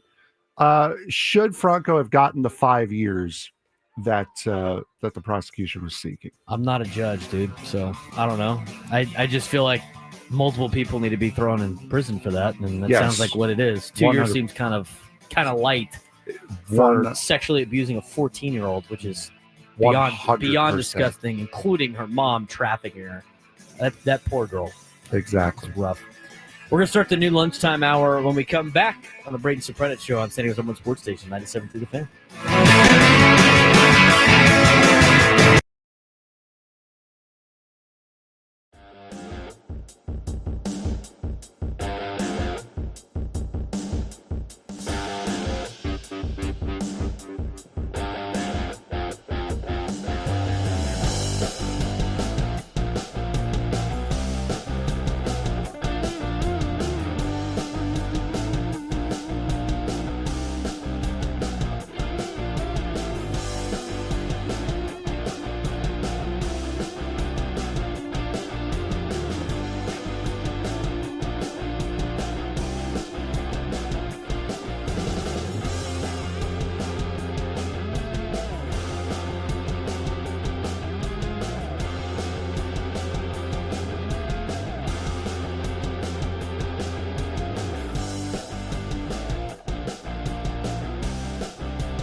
It's time to fire it up. From the beaches to the ballparks, from the gas lamp to North County, no one knows America's finest city like he does. You can't just punt on a Manny Machado prime use. He's a fourth-generation San Diegan, born and raised in the heart of this community.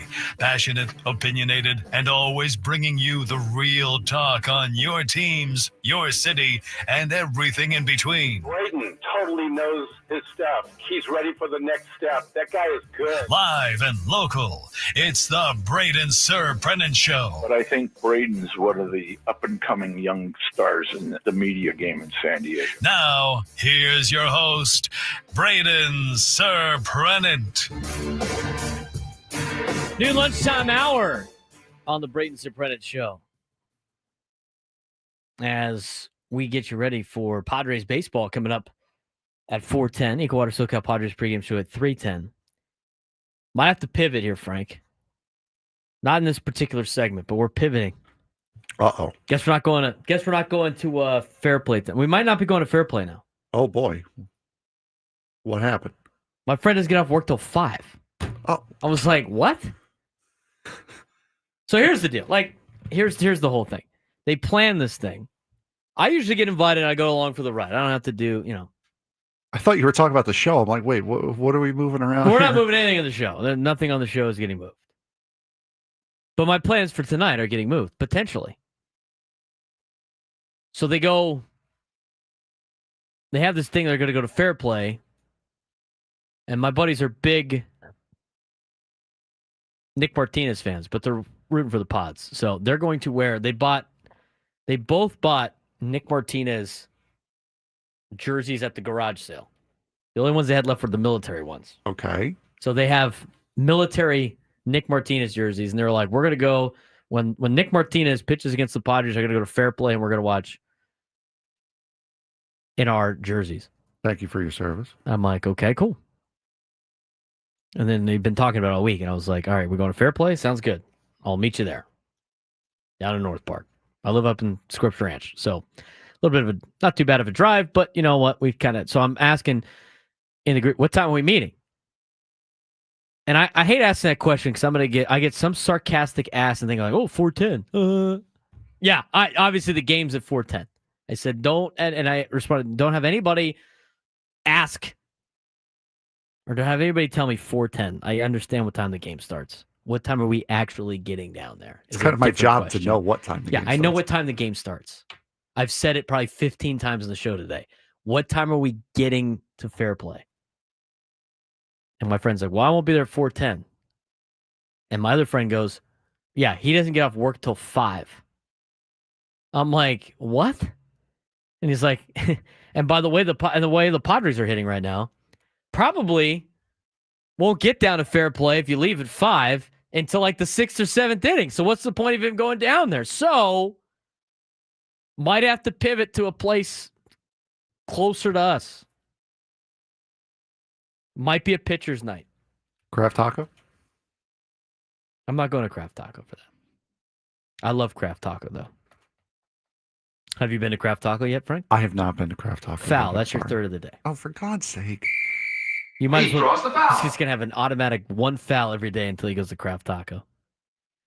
So I think, pitchers might be the move. Now, that's more of my local watering hole. Even the Scripps Ranch has nothing to, like, eat or drink at. Like, it's just, but it's suburbia USA. I understand. Living there's not great as a young 30-year-old. Let me tell you. In fact, Drake Hills texted me yesterday. He was in the Scripps area, and he goes, what do I got to go get to eat? I'm in Scripps. And I'm like, there's a Carl's Jr. right around there. It's pretty good. Nowhere? Drive out of Scripps Ranch to go eat something? Drive literally anywhere outside of Scripps Ranch to go eat anything. They got nothing. And they got nothing that's like open past 8:30. Nothing. I was like, drive out of Scripps Ranch if you want food. There's nothing. So pitchers might be the play. But the problem with that is one of our buddies that wants to join us lives in PB. He's like, I don't want to drive that far. My response is, I drive down to you all the time. Somebody needs to make a compromise here. I just need to know where to go. And then Paul in the chat's like, why don't you go by yourself? If it was up to me, I wouldn't be driving down to North Park because I just don't want to drive down to North Park. I can. I think North Park's a good time. It's probably better for 30-year-olds. But that being said, pitchers does sound great. So I'll keep you updated on that. Let's talk about what the Padres could potentially trade for at the trade deadline. A lot of these players are rentals. Some of them might be dreams. Some of them are fits. Some of them, you're kind of taking a chance. We talked about this on Wednesday. ESPN put out their top 50 trade targets for this year's deadline. Again, they put bubble teams into sellers, and if they sold, here's the best players that they would potentially have, even though it's not a high percentage. Like Alex Bregman's number one. He's got a 10% chance of getting traded. So from that list, all the players that were listed as a fit for the Padres, I've broken up into three different categories. Dreams, which is Jarren Duran, fits, and taking a chance. So you start looking at some of the breakdown here. And on top of that, even though it wasn't listed as a fit, there's like one team in Major League Baseball that, by the way, is probably the one trade partner that can answer all of the Padres' problems. We'll get to them in a second. In terms of dreams, like trading for Jarren Duran, I think is a pipe dream. He's got 3 years of control left. You know, if the club option goes away if he's traded, he's still a young talent. I still think it's a little bit of a risk because he had a really good year last year, and the numbers have gone down, back down to earth this season. But what you would have to give up for Jarren Duran in order for him to be a Padre with the years of control, even though he's getting pushed out in Boston, at least in his position with some guys coming up, you'd have to give up an Ethan Salas for a Jarren Duran. I don't think that's worth giving up for Jarren Duran. I consider that a dream. I consider Sandy Alcantara a dream. The starting pitcher for the Marlins, who has been rough outside of coming back from Tommy John surgery. If the Marlins in fact do trade him, which they've already said they won't, they'd have to be wowed. I think the competition for Sandy is going to be high. I don't think giving up an Ethan Salas for him is worth it.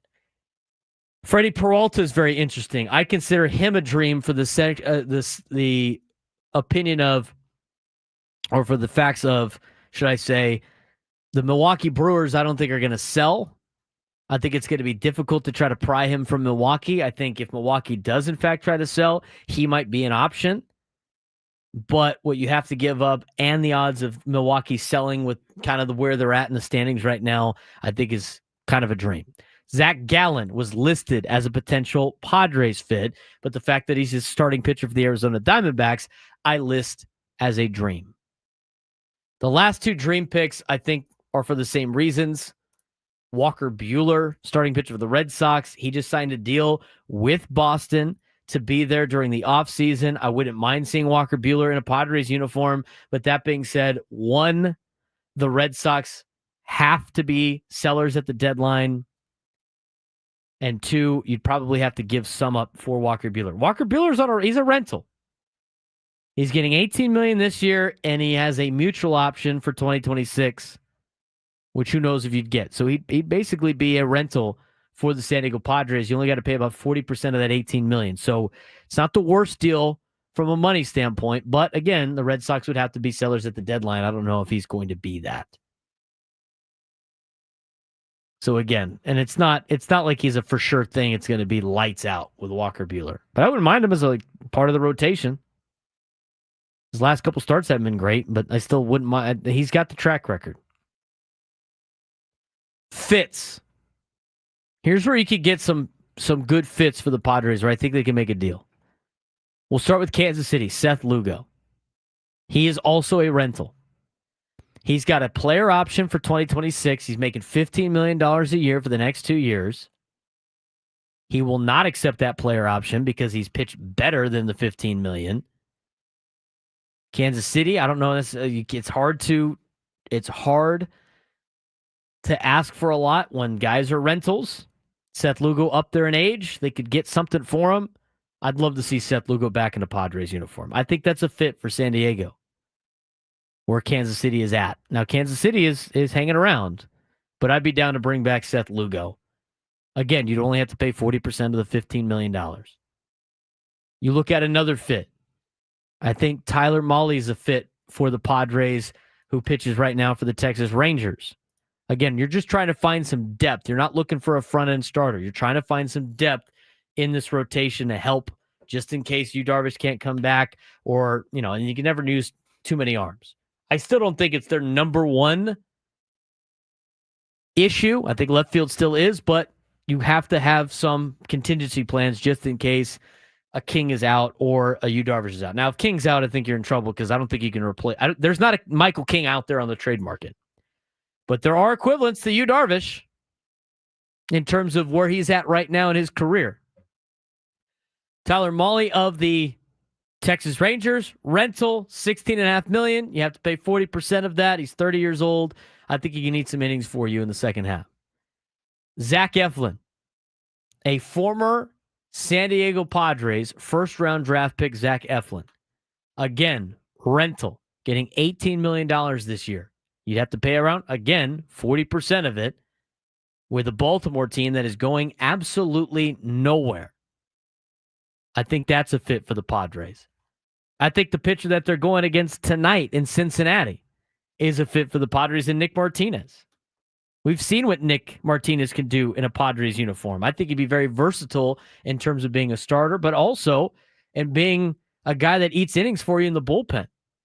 He's making the most out of the group at $21 million, but again, you'd pay about 40%. And I don't think you'd have to give up a lot to get a Nick Martinez from Cincinnati, who again is a free agent at the end of the year, and he is a rental. Eric Fetty might be on the list. St. Louis is currently competing right now if they decide to sell at the deadline.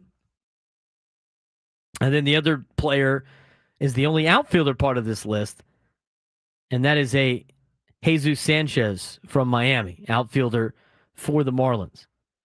They didn't have Kyle Stowers listed as a potential trade candidate because I think of all the years of control and the fact that, the Marlins want to stay young. I'd be interested to see if they end up trading him. Jesus Sanchez is 27 years old. He's getting $4.5 million this year. He's under control until 2028. I think that's an interesting fit for the San Diego Padres. Either him or Stowers would be great.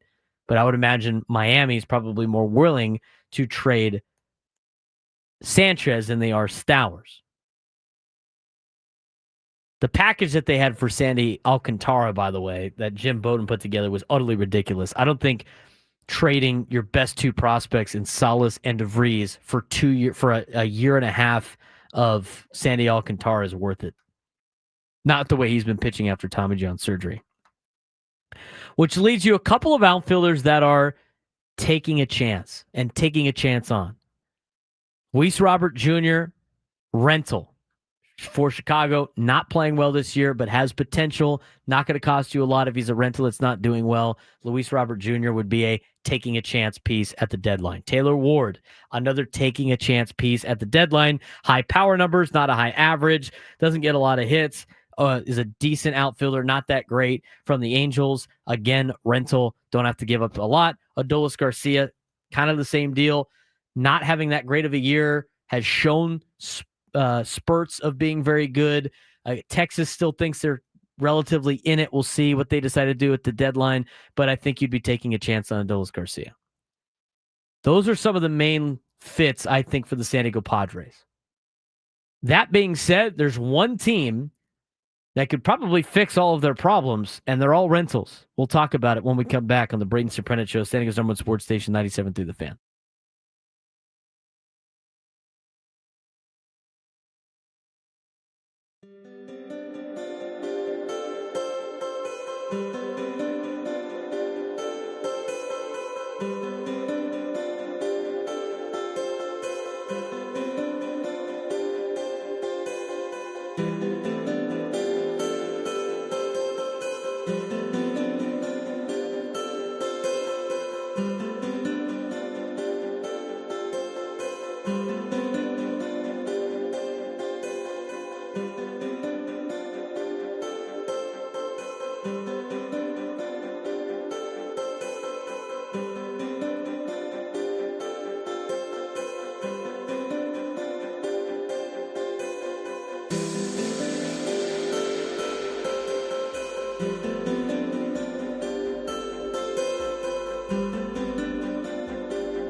Got a couple of teases that I have to pay off in this particular segment. One of them being the trade deadline. The other one, since it is the new lunchtime hour, which is brought to you by the Craft Taco. Bold flavors in Sorrento Valley and Balboa Park's Natural History Museum, which is open late on Fridays for Nat at Night. Craft Taco's a big part of that. I have given you an opportunity now. You have a lane, Frank, to sneak into Craft Taco at Balboa Park. Easier for you to get to as a South Bay guy. Just saying. I'll think about it. All right. I will 10 out of 10 consideration. So then when I ask you Monday in the 9 a.m. hour or 9 a.m. breakfast hour, Padres and Pancakes hour, if you've been to Craft Taco, maybe he'll say yes. I will Ladies and most likely gentlemen. say it is not lunchtime, sir. That's what I said. Oh, you can't have a breakfast taco? No. Actually, I do draw the line on breakfast tacos. That is very much a Texas thing. That is very much a thing I will not participate in. I like breakfast burritos. Breakfast tacos is where I draw the line. You want to say a Texas-California fight is Whataburger and In-N-Out? It's breakfast taco versus breakfast burrito. That is a real fight. That is apples to apples comparison. Breakfast burrito is far superior than a breakfast taco. What does the breakfast taco come in? What? No, It's like a taco shell. Is it a hard taco shell No, or is it a tortilla? It's a tortilla. Okay, that's what I was asking. It's basically the same thing. But you have to hold it like this instead of like this. Don't ever do that on camera again. Grab my bat. No, okay. Get your head out of the gutter, dude. Foul. That's your fourth. What are you going to do if I foul out? You get to go home. I don't know why you're not trying to foul out. You should be trying at this point. Fine. He draws the foul. Breakfast burrito over a breakfast taco. I don't even think that's really a debate, to be honest with you. I'm sure breakfast tacos are good. You know what? They taste the same. It's the same stuff. And go ask. It's the same stuff. And go ask text in the chat. Foul for asking what a taco comes in. I knew what. Crunchy or soft? Yeah, exactly. That's what I was going I understood. for. Crunchy or soft? Fair enough. Which, if it's coming in a tortilla, why not just get a burrito then? That's what I'm saying. That's why the breakfast burrito is far superior than a breakfast taco. Why was Matt Scraby calling in? No frozen fries in a breakfast burrito. Was it really Scraby? I didn't see the thing. It was. It said Matt Oh my Scraby God. on it. I think he was testing the line over there for. They got Brian Hoeing coming up. They do on have their Brian show. Hoeing. Brian Hoeing will be coming on. joining. Will be joining the Gwynn and Chris program, which is only an hour today. Do you think they'll do the lunchtime hour bit for us since they're filling in for us? We're filling in for Ben and Woods, and they're filling in for us. We're not going to be doing any of the Ben and Woods bits. I don't know how good you are with music trivia. I'm terrible. Good, because I'm not thinking up all those No, I'm not. questions No, and all absolutely those not. topics. We're not doing take on Braden. It's not. No. Breakfast burrito over breakfast taco. That's not even our midday lunchtime debate. It doesn't ring. Take on Braden. No, it doesn't work No, the same. it's not the same. Yep, flash in use. Seeing if it works. Anyway, that was the one thing I needed to tease. Was the Brian Hoeing. no, well, Brian Hoeing, yes, is coming up on Gwynn and Chris. They only have an hour program. The other thing was what team could just solve all the Padres' problems. The thing is this is unrealistic because there's no way the Padres are going to trade for half of the Baltimore Orioles. Right? Why would you want... Because think about the logic there for a second. Even though Zach Eflin and Gary Sanchez and Ryan O'Hearn and Cedric Mullins and throw in a Jorge Mateo, got some speed. That's like half of their... Not half, but 5 to 6 guys off of a team that's in last place. Is it really necessary? I mean, it doesn't make any sense. But you fill a lot of holes. Hey, you got a catcher that can hit and can't catch. Gary Sanchez. He's a rental. Zach Eflin, $18 million. Only have to pay 40%. Rental. Ryan O'Hearn, Only $8 million rental. There's a first base position, DH. You have Jorge Mateo being a pinch runner off the bench. That's like nothing. And you get Cedric Mullins. He's a left fielder. Look, I solved everything. Solved all the problems with one trade. Got all those guys that they have. If you don't want Jorge Mateo, get another outfielder, Ramon Laureano. Then you got multiple. You got 4 outfielders, a couple of pieces here and there. O'Hearn could be a DH. Got a lot of lefties. Locked in. Everything's set. Baltimore gets everything done. Again, you're trading for a bunch of players that are on a team that's in last place and underperforming and not doing really good, but they're all rentals. They're all not making a lot of money, and they probably aren't going to cost a lot. And you know what? You could probably trade Jose Iglesias and Martin Maldonado and some of these guys for him because they just need to fill out a roster. Throw in a couple prospects. Those guys, flip your benches. Let's ride. And that has been the sarcastic hour portion of the show. This isn't Broncos country. You think Paul is going to be doing some calisthenics in the middle of the plane ride like Russell Wilson? Speaking of Broncos country, eyewash on that. Super eyewash. The other thing I was teasing was I told you about South Swell. I'm going to be up at Mission Viejo this weekend, just on Saturday, for the Mission Viejo Passing League tournament. We had a lot of good San Diego teams participating in that. Lincoln's in it. Mission Hills is in it. La Costa Canyon's in it. We are in it. Cathedral Catholic. And then a lot of the big teams in Orange County. Mater Dei Santa Ana, St. John Bosco, Mission Viejo, Corona Centennial, and there's a handful of other ones. But on the way back, I told Frank in the first segment, I might have to hit up South Swell on the way back. Have you ever heard of South Swell? We talked about. Did you end up looking it up? No, I've been working. You've been actually doing your job? Doing what you're supposed to be paid to be doing? Yes. Okay. Do you like ice cream? Yes, I do love ice cream. Do you like ice cream bars? Yeah. What if I told you can custom make an ice cream bar?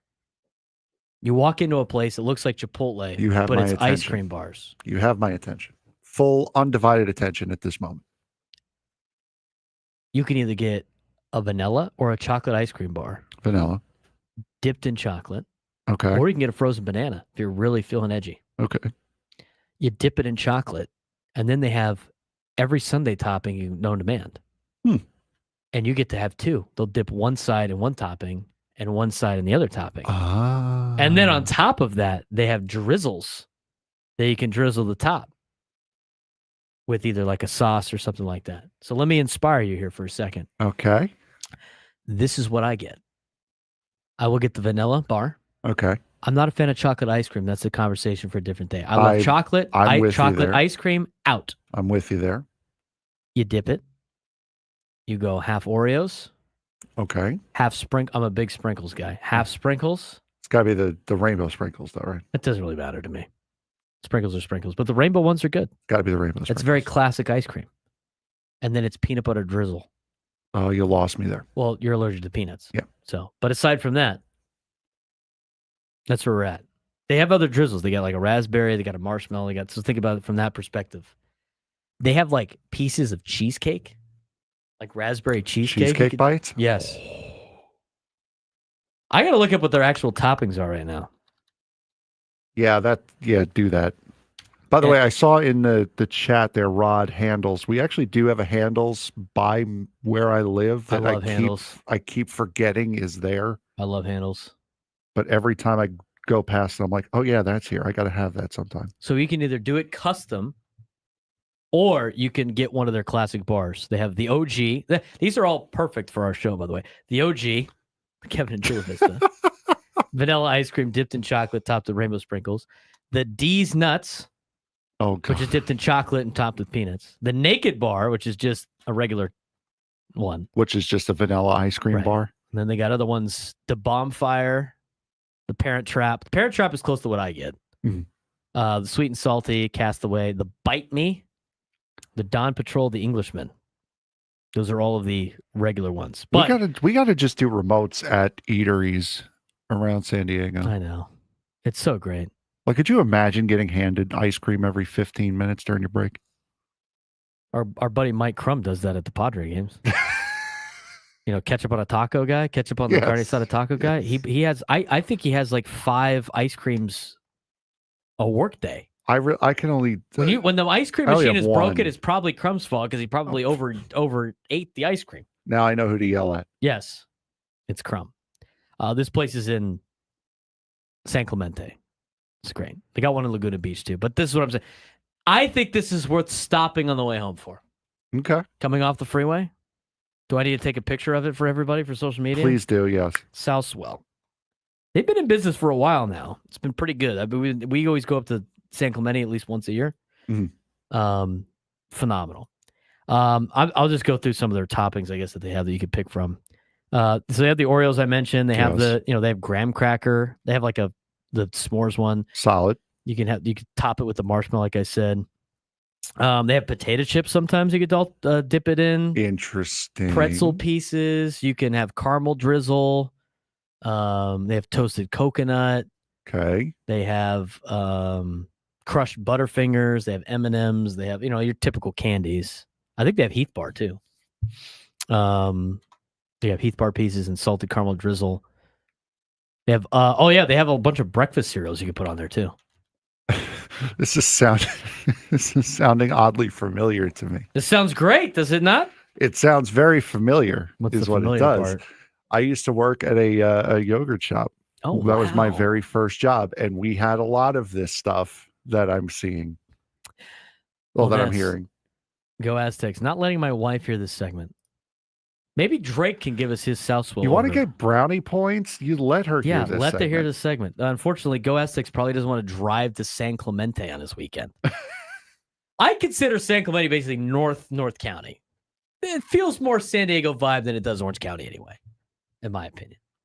We got to get to Drake Hills. We're going to take a quick break. If you want to join the show today, 833-288-0973, 833-288-0973. Recapping the week that was for San Diego FC and previewing their next match as we get our Soccer 101 with Drake Hills. Coming up next on the Braden Surprenant Show, San Diego's #1 sports station, 97.3 The Fan.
Baseball coverage on 97 through the Fan, presented by T-Mobile. Head to T-Mobile.com and get a great deal on an iPhone 16 Pro. We are going to pivot from our baseball coverage and get to a little bit of soccer coverage. We talked a little bit about it yesterday, but we had such a big week for San Diego FC, and they're in first place in the Western Conference, that it's time now to get to our usual Soccer 101. Drake Hills, who writes for Black Players for Change, who has done a great job in being our soccer man each and every Friday, joins us on the Braden Surprenant show. And and here's the thing, and this came up, Drake, in the YouTube chat, unsolicited, because I brought up the story about you needing to eat lunch or somewhere in Scripps Ranch, and immediately I got a comment from Martin in the chat. Goes, best restaurant in Scripps Ranch is Yanni's. Did I not tell you Yanni's before I gave you a more affordable option? You know what? I can corroborate this claim. Braden Surprenant did put me on Yanni's, so that's probably where I'm going to be next week. And yeah, man, shout out to you, because I know nothing. All I know is AIU, I hoop, and then I go home. I don't know anything about restaurants in Scripps Ranch. So shout out to you. Well, there's not a lot, Drake, as I mentioned on the air, and as I mentioned yesterday to you. Always appreciate you coming on. We got a lot to talk about, a lot to break down. San Diego FC went up to Vancouver, and albeit a lot of international players are playing internationally during this time period in the summertime, but they go up to Vancouver and they leave with a victory that put them in first place. Obviously, the story of the night was local product in Milan Iloski for San Diego FC with 4 goals in 12 minutes. I know you were locked into this game at a watch party. What did you think of San Diego FC's performance? Yeah, it was incredible. I just want to start out with the watch party. First of all, apparently this is like the Iloski family. Like when it comes to watching soccer, they go to this place, which I thought was pretty impressive, because when I got there at 6 p.m. All right, that's when it officially started. Just so you guys know, this place is right off of Grand on Second. Let's see if I can remember the name. It's a pizza place over there in downtown Escondido. Absolute party. They had the DJ there, the DJ of San Diego FC. Mr. Iloski was there. Mrs. Iloski was there. He had a couple brothers there. He had family there. I must have said it probably would have been over 100 people with the San Diego Chrome Ball as well. So that was awesome. To see 4 goals from this guy, I mean, I know we talked about him prophetically last week, but to get 4 goals against, at that time, the best team in the West in Vancouver at BC Place, what a vibe. Not only were the goals quality, I mean, each and every one, they were diverse in their own right. I mean, you had one from a cross from Anders Dreyer. You had one who kind of took the ball about 3/4 into the Vancouver attacking or defending territory, and he ended up making a run, makes a dribble, and puts it on his right foot and scores. So the diversity of the goals, the celebrations, the level, the situation, the environment, all of that. I mean, this guy, without a doubt, has to be MVP of this week, player of the week, going into this game against Dallas on the weekend. What was it like being at his family's watch party for a 4-goal performance in 12 minutes? I mean, that is an absurd run for anybody, and he's been on really an absurd run in his last couple of matches in general. But the fact that you were able to watch that particular outing, obviously not knowing ahead of time that Iloski was going to have a great time up in Vancouver, but you're with his family. What was his family's reaction to all of this? I mean, it was weird because the Iloski family was essentially in an area that I guess they were kind of in the back. And so you had this crazy reaction with the family. So incredible reaction. Drake Hills, contributing writer for Black Players for Change, joining us on our usual Soccer 101. Well, the thing with Iloski is a local product from San Pasqual High School. Went on to play at UCLA. We're actually going to have him on the show in about an hour to finish up our week. but he's not on San Diego FC full time. In fact, he's on loan right now from one of the teams in the Danish Superliga. And so with his contract, it was not a loan to buy contract for Iloski for San Diego FC, which means he's only here for a short amount of time. You got to enjoy it while you can. Since he is on loan right now, Drake, how does that situation play out for anybody that doesn't, understand maybe the terms of soccer on a not a loan to buy for San Diego FC and having Iloski on their team? Yeah, so there's a couple of dynamics here. So the club that we're talking about here is Nordsjælland, and Nordsjælland is also operated and run by the same ownership group as San Diego Football Club, Rights to Dream, and so that creates an opportunity that we've seen this before in MLS. Guys who have played, let's say, in the City Football Group organization, which essentially runs New York City Football Club, which also runs Manchester City in England, among other clubs like Girona in Spain. Tati Castellanos, who is a former MLS Cup winner and a Golden Boot, a guy who really ripped through MLS during the pandemic and shortly thereafter. Now, he was able to go to Girona because of that relationship that the ownership group has. Now, the second point is that whether that be the case with Milan Iloski or not, there's an opportunity always when it's negotiated a loan for a player. There can be an option to buy, or there is sometimes a predicted price point if a player meets certain performance metrics to cost a certain amount to make a permanent transfer to a team. So in Milan's case, it's undisclosed as what those metrics may be, and what the details are of the deal. But of course, Milan has this opportunity where he's in the same organization. He's playing for a club who clearly has a tie to his parent club. So that can give him the opportunity at 25 years old to truly make a decision as to whether he wants to continue playing in Europe with Nordsjælland or he wants to continue his run with San Diego FC in the future. Talking with Drake Hills, who is a contributing writer for Black Players for Change. He gives us all of our Soccer 101 each and every Friday. Moved up a little bit earlier this week just because we have Iloski coming on the show coming up at 1:35. And we'll talk with him about his 4-goal performance. Obviously, he stole the show, Drake, but overall, we talked about it, kind of a tease from last week to this week. We were going to talk about kind of San Diego FC and what they have done so far in their first season. And they've been able to put themselves in first place. They were off to a great start. And I remember the conversation we had was we'll see what they're like in June when they play enough games if they are a team that's competing in the MLS. Well, right now they're in first place. What's been the biggest surprise for you in watching this team in the first couple months of their history? It's got to be the fact that they do not lose games consecutively. Apart from that really rough stretch in mid-April, where they dropped, they were on the road. 2 of the 3, they were on the road. So they went to Colorado, they lost, albeit 3-2. So that was a competitive outing. And then they obviously take their worst loss to record against Charlotte on the road. But then they come back home and they lose that rough, very tasteless performance against Real Salt Lake.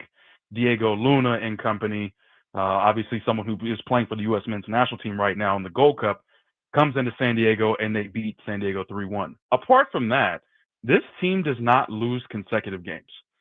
That is something that you don't really get a chance to see from expansion teams because they've been doing it all season.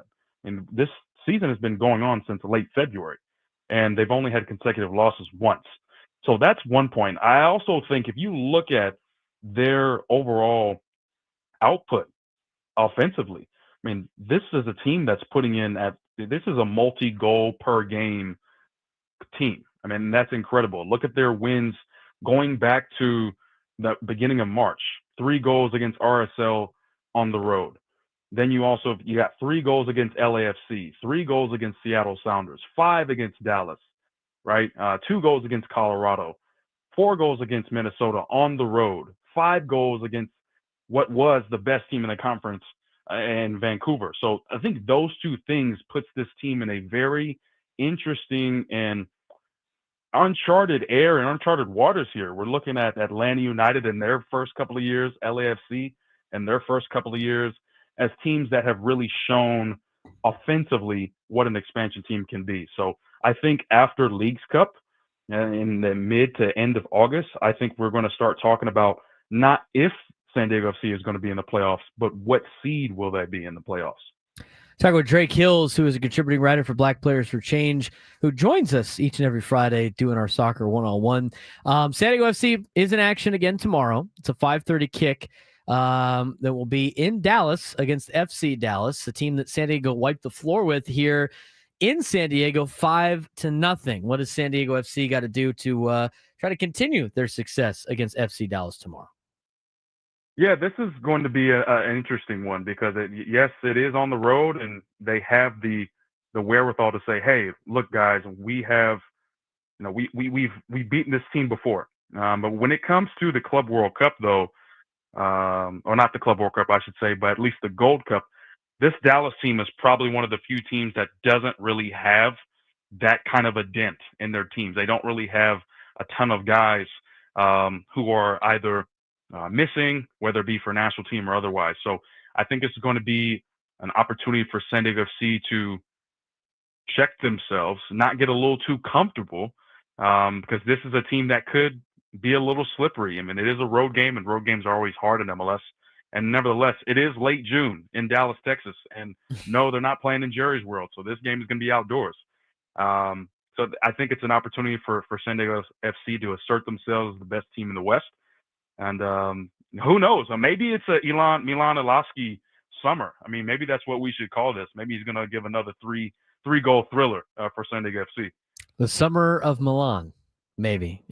Summer of Milan sounds good. Sounds good. And Frank's ears perked up because he's an Inter Milan fan. So the Summer of Milan may be upon us, Drake. We appreciate you joining us as always. Look forward to talking to you again, not next week. We're off for the 4th of July, but the week after, recapping a couple of matches for San Diego FC as they take on Houston and Chicago before the next time we chat. Thanks again, Drake. Appreciate it. All right. Thanks, Brady. Drake Hills joining us each and every Friday on San Diego's #1 sports station, 97.3 The Fan. You like that, Frank? The Summer of Milan. Yeah, that is very nice. It's a very nice ring to it. And it was the first thing I thought of, actually, when you if I pressed over, there we are. It was the first thing I thought of when you mentioned it. Your biggest surprise and takeaway from San Diego FC's first half of almost first half of the season? Honestly, I think it has been. It's the consistency. They have been remarkably consistent, and to Drake's point of them not losing a lot of consecutive matches except for that one streak. And that was kind of the streak where you're like, okay, it's an expansion team. This is what's expected. You got off to the great start. The win against the Galaxy on opening day doesn't look as impressive anymore, seeing what the Galaxy have become. It's the fact that they were able to kick out of that, not only kick out of it, but to win all of these games in a row and look competitive and look dominant at certain times. That to me has been the biggest surprise.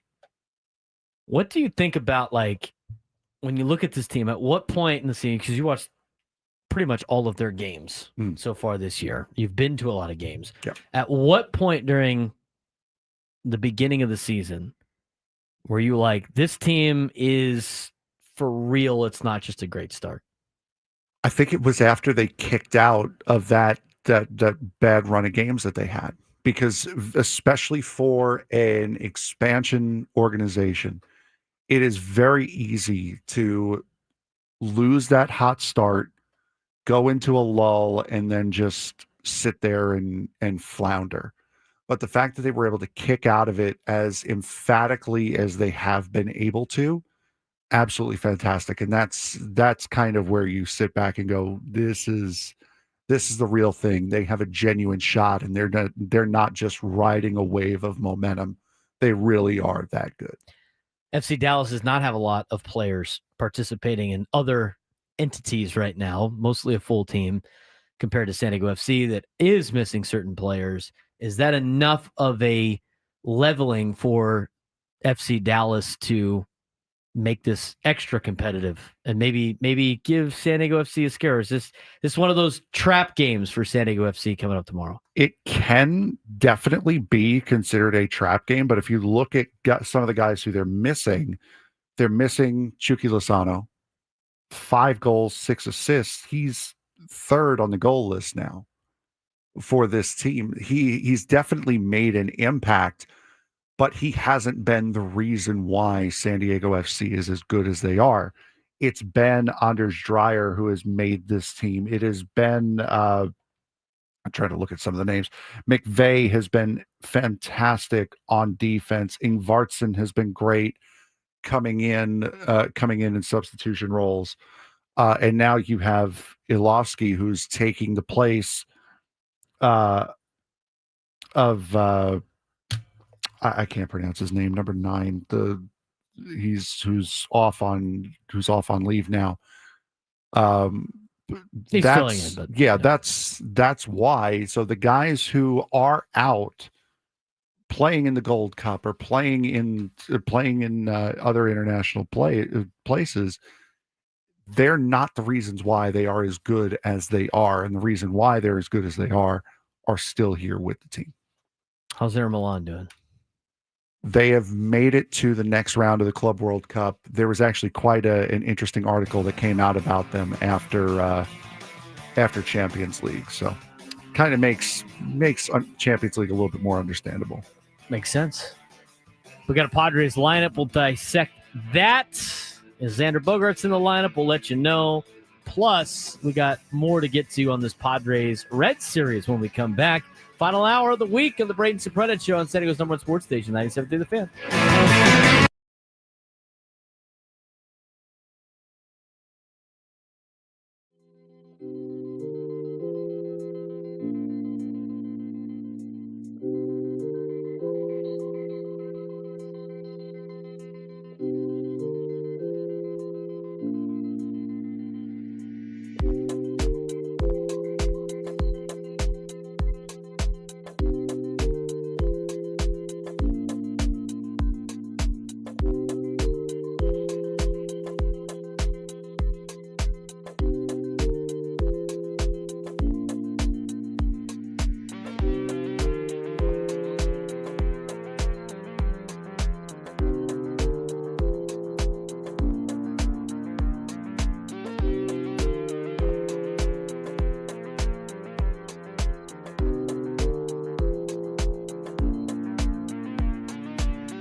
Final hour of the Braden Surprenant Show this week.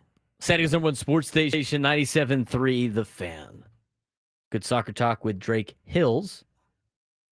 To finish up the noon hour, we will continue with some soccer talk with Milan Ilaski from San Diego FC. He will join us at 1:35.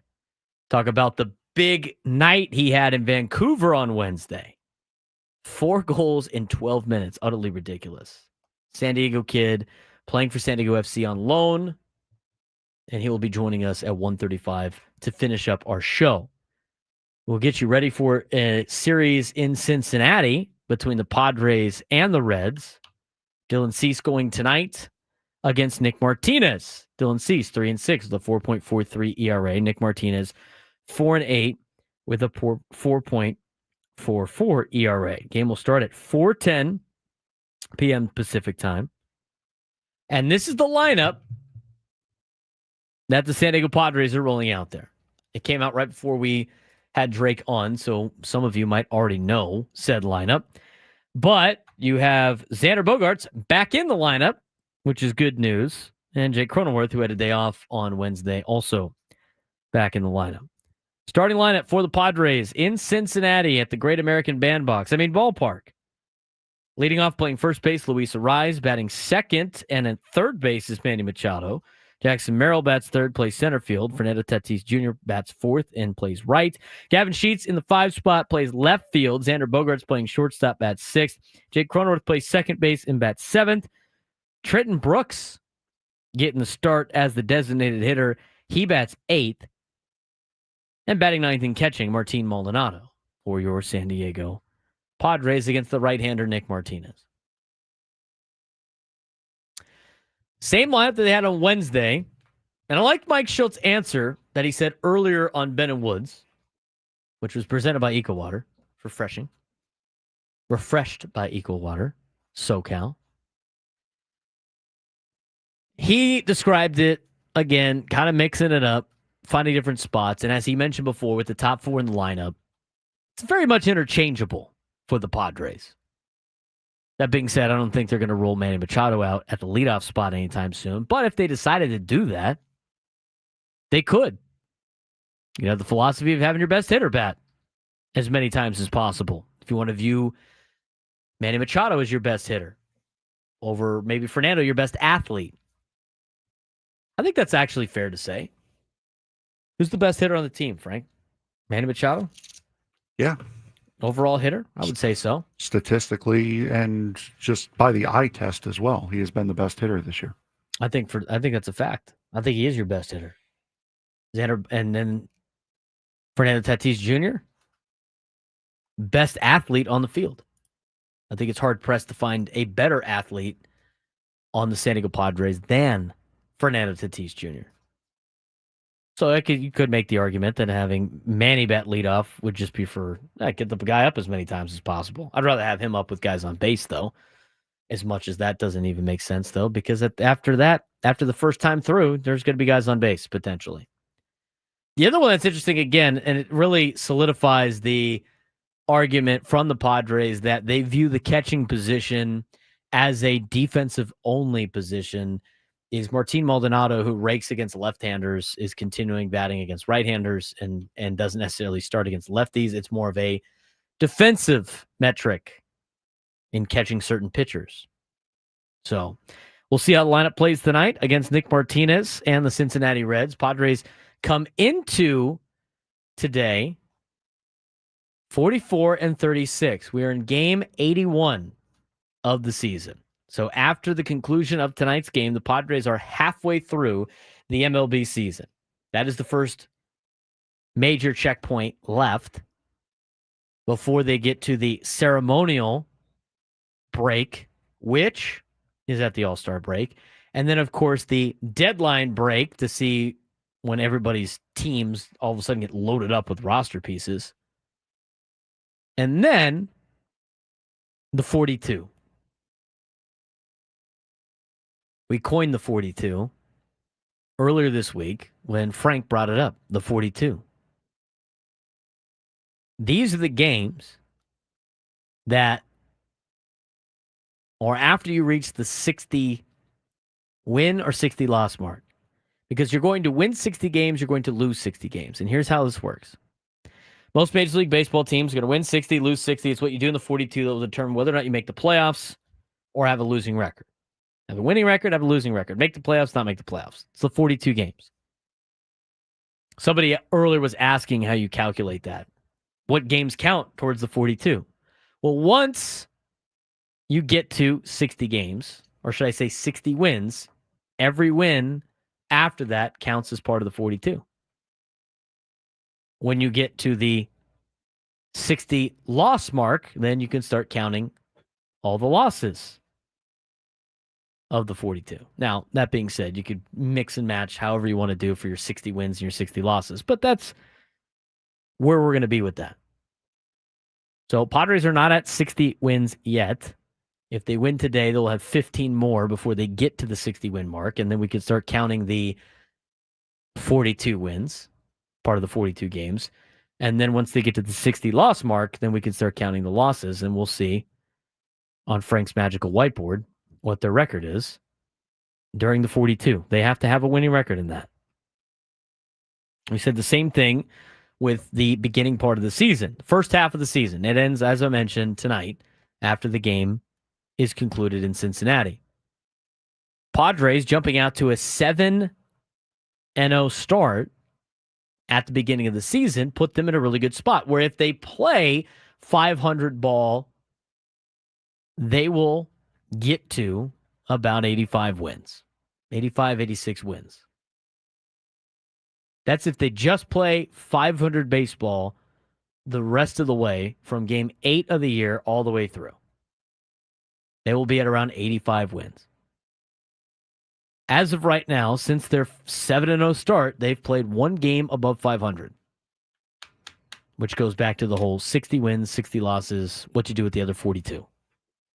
So with that being said, how would you evaluate the first half of the season for the San Diego Padres? They jumped out to a 14-3 start. I mentioned this earlier on the show. 14-3 start for the San Diego Padres. And then all of a sudden, they've played under 500 since then. But at the beginning of the year, before the season started, people would have been, and fans would have been excited for being, at this point in the year, 8 games above 500. Who wouldn't be? The last time the Padres, at game 81, were 8 games above 500 was 2022. We know how that year ended. Not that it's the same, because it could mix up and be different. But they're in a good spot. Despite all of the negative last 26 games where they haven't played great baseball. They were playing against a lot of good teams, and they were playing every single day. They had one off day in between. 26 games in 27 days. They went 13-13. Can't ask for really much better than that for the second most difficult stretch of the season. The most difficult stretch of the season is going to be August. They will have more off days mixed in, but they are going against some superior talent. And talent, I would imagine, with the exception of maybe the Minnesota Twins at the end of the year, at the end of August, all going to be a lot better after the trade deadline. You could basically just count that as part of the 42, those particular games, because by the time you get to August, those are going to be the games that are part of that 42 that we mentioned. That's going to get you in the playoffs or keep you out of the playoffs. Overall, I give the first half of the season for the San Diego Padres a B. I think it's a solid B. You know, I think some people could say C+. I think some people could say a B-. I think anywhere in that particular range is fair. I think they have done a good job. Considering the fact they started the season last year 500 and needed a second half outburst where they went off, I would consider the first half successful for the Padres. I like a B. I think you also consider the fact that there was a lot of doom and gloom going into spring training about what the Padres had added compared to what they have lost. You know, not having Kyle Higashioka back, not getting Donovan Solano back or David Peralta. Now, both of those players aren't off to good starts. David Peralta's not even on a team. Kyle Higashioka has been solid, at least at the beginning part of the season for the Texas Rangers. But again, you lost him. You lost Higashioka. You didn't bring back Solano. You didn't bring back Peralta. You lost Jerkson Profar, who's been suspended for the majority, half of this season. Also a major contributing piece for the Padres.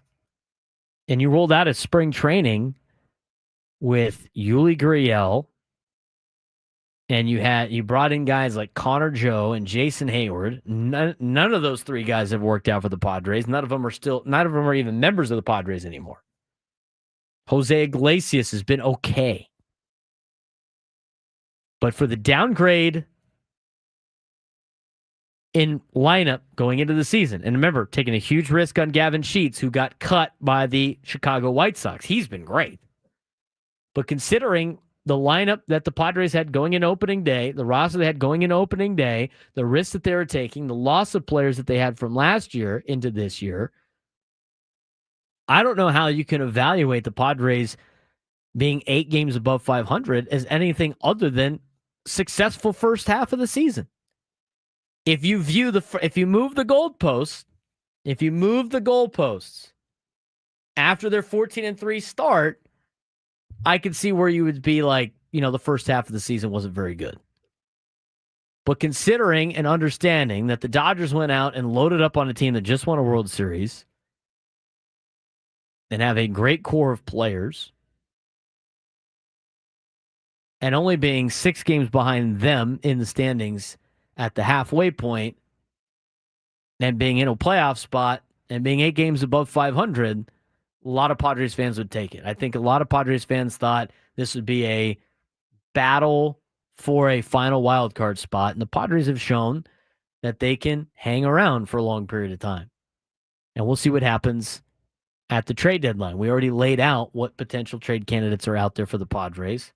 It sounds like, from reports of A.J. Preller talking to Dennis Lin in that article that we saw a couple of days ago, that other organizations view the Padres farm system as being one that has pieces. 833-288-0973, 833-288-0973. We had one person in the chat talk about what their lineup would be. Said, hear me out. I read it. We'll go over it when we come back and get your phone calls as we continue on the Braden Surprenant Show, San Diego's number 1 sports station, 97 through the Fan.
118 on the Braden Surprenant Show, live and local each every day from 10 to 2. Next week, we'll be in for Ben and Woods. Ben and Woods are going to be in Philly on vacation, having a good time in Philadelphia. They wanted to do a show trip together, which is super cool. So they're going to Philly for the Padres and the Phillies next week. Hopefully they devour a bunch of cheesesteaks. I'm not going to let Frank give his comments on Philadelphia. I think he'll just respond with, there's no reason to go there. More or less. More or less, yes. How many times have you been to Philly? Never. You've never been to Philly? A true New Yorker. Well, true. There you go. You won't even go down there for Phillies Mets because I don't want to give the Phillies money. Exactly. They can bring the cheesesteaks to me. Maybe I make a better cheesesteak than Philly. Maybe I barely want to give the Mets money at this point. That's neither here nor there. How the Mets doing, by the way, recently? Better with winning, allegedly. That's nice. It's good. Oh, Adam tried to be funny right. on Tuesday or Wednesday afternoon while we were setting up. Our resident Braves fan. Yep. Adam tried to be funny, making fun of the Braves beating the Mets, and the Braves have gone 0-2 since Adam thought he had jokes. The curse of Adam Klug might be in effect in Atlanta. That would be funny. That would be funny. All right, I wanted to mention, I teased it. Our guy Prolific the Great on the YouTube chat, who he's in the YouTube chat on the Braden Surprenant Show page. We have our own YouTube page that you can subscribe to and be a part of. Sometimes, the chat on the regular page gets a little out of hand. Prolific, Nate, some of the big time players of the Braden Surprenant Show have good conversation. It's a different conversation over there. It's nice. Sometimes there's less windsocks on the Braden Surprenant Show page. So if you want to not be associated maybe with some potential windsocks, and there's a lot of people in the YouTube chat on the 97.3 page that are not windsocks, but you might be guilty by association with some of the windsocks that jump into the chat. You can avoid that by subscribing to the Braden Surprenant Show at @B_SURP on YouTube. You can also follow me on social media. You can follow Frank Marchese on social media as well at FMarks with a Z 324. And you, of course, follow our show at the @B_SURP Show, B_SURP Show on social media. So prolific in the chat on the Braden Surprenant Show page, which you can go subscribe to. Helps us out. Give us a like, by the way, if you haven't done so on both YouTube pages. Says, hear me out. This would be my lineup from here until the end of the postseason. Luis Arraez bats leadoff, Jackson Merrill 2, Fernando Tatis 3, Machado 4, Gavin Sheets 5, Xander Bogaerts 6, Jose Iglesias 7, Martín Maldonado / Elias Diaz 8, and Jake Cronenworth 9. First base center fielder. You forgot an F on there. Right field, third base, left field, shortstop, second base, catcher, and DH. Lays out the stats in 2022. Manny hit .298 with a .531 slug with 32 homers and 102 RBIs, mostly as a cleanup hitter, earning a second-place NL MVP finish. Luis Arraez has a .325 career batting average as a leadoff hitter. I like it. I don't mind it, but I'm not a huge Arraez batting leadoff guy when I got a guy like Fernando Tatis Jr. But again, as mentioned before by Mike Schilt and our show, before Mike Schilt said it, even though he was probably thinking it, knowing it, the top 4 is very interchangeable. And I definitely like a DH or somebody else as the 9 spot more than the catching position. And a guy like Jake Cronenworth, who gets on base a lot, does have a high OBP. Him as a second leadoff guy as the 9 wouldn't be that bad, having him come up 9th. I think that'd be pretty solid for the San Diego Padres. So I like it. I do like the Jake Cronenworth batting 9th. That's probably the best thing on there. 833-288-0973, 833-288-0973. Let's get to Steve in San Diego. You're on the Braden Surprenant Show. What's going on, Steve? Good afternoon. Thanks for taking my call. Absolutely. I agree with your analysis and conclusions on the first half. Going forward, if we don't make any substantive and productive changes, we're not going to make the playoffs. I don't believe we can go forward with Peralta and Yuki Matsui. They've got to go. I think that Morahone has made a case for trading Suarez. This is probably the time where he has the most value to the Padres, trade value. So if it was a good trade where we got a couple of good players that could step right in, a hitter, a relief pitcher, I would be open to trading Suarez and relying on Jeremiah Estrada and Morahone, at least for now. And that's because Hoeing is back with us as well to sort of tandem and close out games. But going forward, we need a couple of substantive changes that are going to be productive. Yeah, they do need to make a couple of moves, and I think they're going to. We talked about it earlier on the show on the situation in which other teams value the Padres farm system probably more than MLB Pipeline does, more than some of the other entities that rank farm systems. Again, I don't care what Baseball America or Fangraphs or MLB Pipeline says about a player. I care what other teams say about players because that's who you're trading with. Now, Yuki Matsui has done a serviceable job. He's on a contract for a decent amount of time. Same with Wandy Peralta.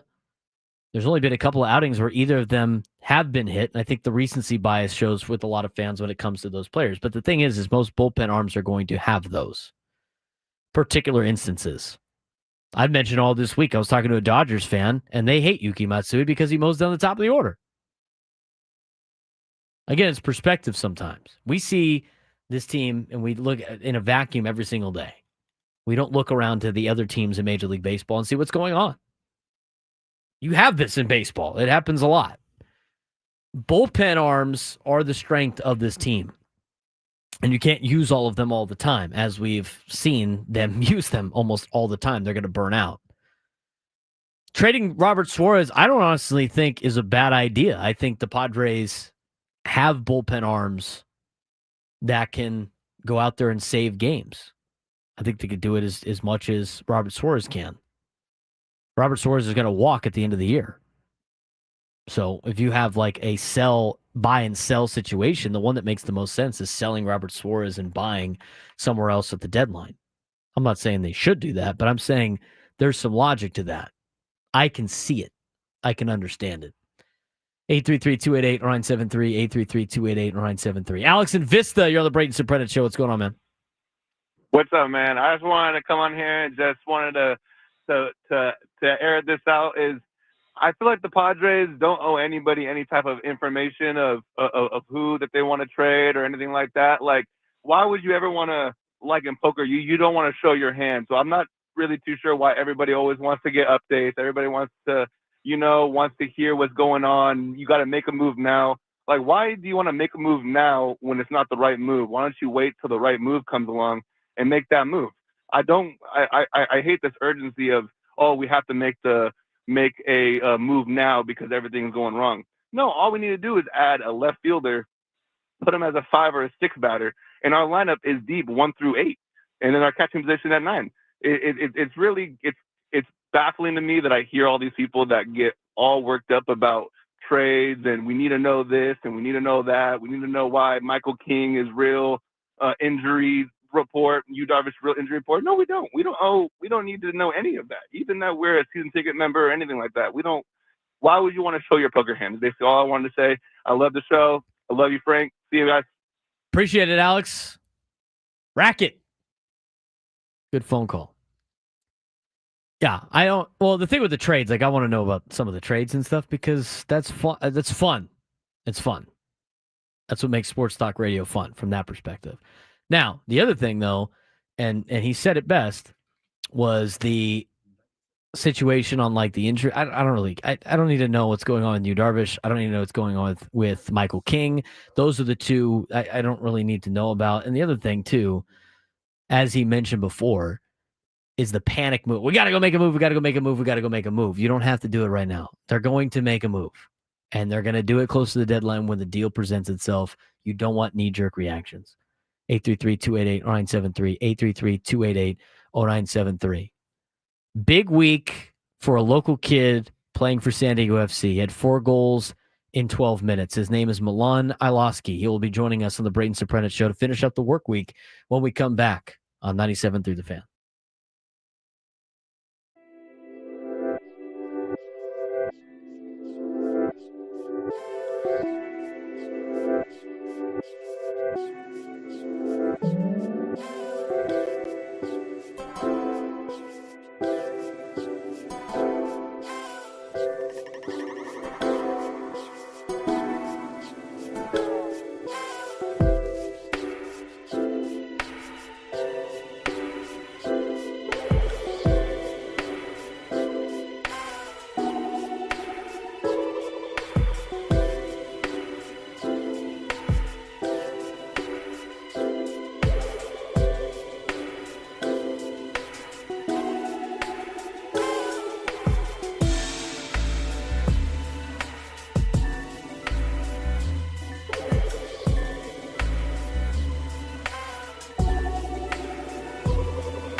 We didn't play the game today, the midday sports standoff. We'll talk about that in just a little bit. But to finish up our week, we are pleased to have a San Diego product who is playing for San Diego FC, who has had a remarkable couple of games for San Diego FC. Even more remarkable is the night that he had the other night for San Diego FC against Vancouver to get San Diego FC into first place.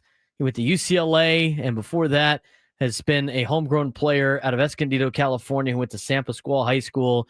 He is on loan from the Danish Superliga, but is making a mark for San Diego FC in the last couple of days. His name is Milan Iloski. He joins me now on the Braden Surprenant Show. Milan, what's going on, man? How you doing? I'm good. How are you guys? I'm doing well. Let's talk about your journey, man. I mean, it's obviously been a fun week for you. Before we really talk about how you became part of San Diego FC, and being a San Diego product here, let's talk about the night you had and what was working for you, and how are you able to accomplish scoring 4 goals in 12 minutes? They came quick. I think the way we play and the style that we have is very, front foot and trying to get the next goal. And then, we have a very aggressive mindset. So, I think it helps being in a team like this. And of course, playing with great players, it also makes it a whole lot easier as a striker to score goals when the chances are there. Put up 4 goals in an MLS game, professional soccer. At any point in your career, have you been able to score more than 4 goals in a game? I mean, from like probably age 5 all the way through. Any type of performance like this come close? I scored 5 in college against San Diego State, which is ironic. San Diego State putting up 5 goals against San Diego State at UCLA. You're from San Pasqual High School. You're from Escondido. What led you to go to UCLA? And was it you that wanted to go there, or did the fact that your brothers also attended there help out? Yeah, that was a huge help. I love UCLA. I'm super grateful to a lot of the people there, and it's an amazing school. But of course, my brothers being there, my older brother Brian coming back for his senior year, and then my other brother Eric, who I was in actually academy with, he decided to take a gap year and play one last season of academy. We actually went into UCLA together, so being able to have that opportunity for all 3 of us to go to college, live together, it was a dream come true for us. So it was something that I couldn't pass up. What was that experience like for you? Is there anything else that could ever come close to that? I mean, for you and your family to be all there at the same time? I don't know. I mean, this has actually been a pretty unique experience. But I think it was something that we'll never forget, and it was like a dream come true. Being able to live in LA and move away from home, I guess, for the first time for me, but I'm doing it with my brothers, and we're also extremely close. So it was we developed a really tight friendship as well, which you don't have a lot, I would say. So it was an incredible opportunity and something I'm super grateful to have. In order to get to this point in your soccer career, obviously at the youth level, it's a lot of tournaments, it's a lot of traveling, it's a lot of academy and club, and I'm sure you had to go all over the place, at a young age. At what point, during your youth, did you think that it was time to start really focusing in on soccer and realizing that you potentially had a future in this sport? To be honest, it's all I've ever focused on since I was a little kid. It's all I've ever wanted to do. I had a dad who played soccer for the San Diego Sockers actually back in the mid '80s, and so he loved it and introduced it to us at a young age. And I had 2 older brothers that I was really close with who I looked up to, and they both played. So I was begging my parents from 3 years old to let me play. So it's the only thing I've ever wanted to do. I love it. It's my biggest passion and my strongest passion that I have. So for me, it's a dream come true. And yeah, it's a weird question because I would say it's all I've ever wanted to do. You're playing now, professionally. You're on loan for San Diego FC. I mean, you've been playing in the Danish Superliga, for the last couple of years or since 2024. What's it like for you and that's kind of one of the first or second times that you've been played overseas, on a regular basis? What's it like playing in Danish Superliga? Yeah, it's good. It's a completely different league. It's super tactical and I would say a lot more structured than MLS, but it's still a very good league, a very difficult league, I'd say. There's not many teams, like 12 teams in the top division. So, it's very competitive. The level is pretty high. And so I think it was it was a great experience for me. And, it's something that I love to have. And, there's a lot of great people at that club who really helped me develop and, improve as a player. We're talking with San Diego FC forward Milan Iloski, who's from San Diego, just came off of a huge performance for San Diego FC, scoring 4 goals in 12 minutes that has helped propel the San Diego FC team into first place after knocking off Vancouver on Wednesday. So you're playing in the Danish Superliga. Ownerships are the same with San Diego FC. You have an opportunity to come home to San Diego and play for the MLS team here in town. How did that opportunity come about? How did the question raise, and what was your process in coming over to San Diego FC back on April 2nd? They were actually my mom was actually visiting me in Denmark when they called, so that was kind of funny. I got a call from my agent saying they were looking for a striker on loan, and it was an opportunity for me to come and play for my hometown team, and it wasn't easy to leave Denmark at the time, but I was super grateful for the opportunity, and I mean, it was something that I couldn't pass up. And I knew the hype was going to be here when the team was announced a few years ago. So, I was also hearing about the hype back when I was in Denmark, and I had friends, family, all going to the games all the time. So when I had the chance to be a part of it, it was something that I couldn't pass up. And when the call came, my mom was super excited. She was there to, celebrate with me, and she was very happy. So, to have that experience with her also was super, super fun for us. You grew up playing soccer in San Diego, as you mentioned. Your dad played for the San Diego Sockers. Your brothers played the game. Obviously got a lot of ties to San Diego and the sport of soccer and the soccer community here in Southern California. When you found out before that San Diego was going to get an MLS team, did you get excitement just being a fan of being a San Diego kid, knowing that, that they got the highest level of soccer they potentially could get in the United States?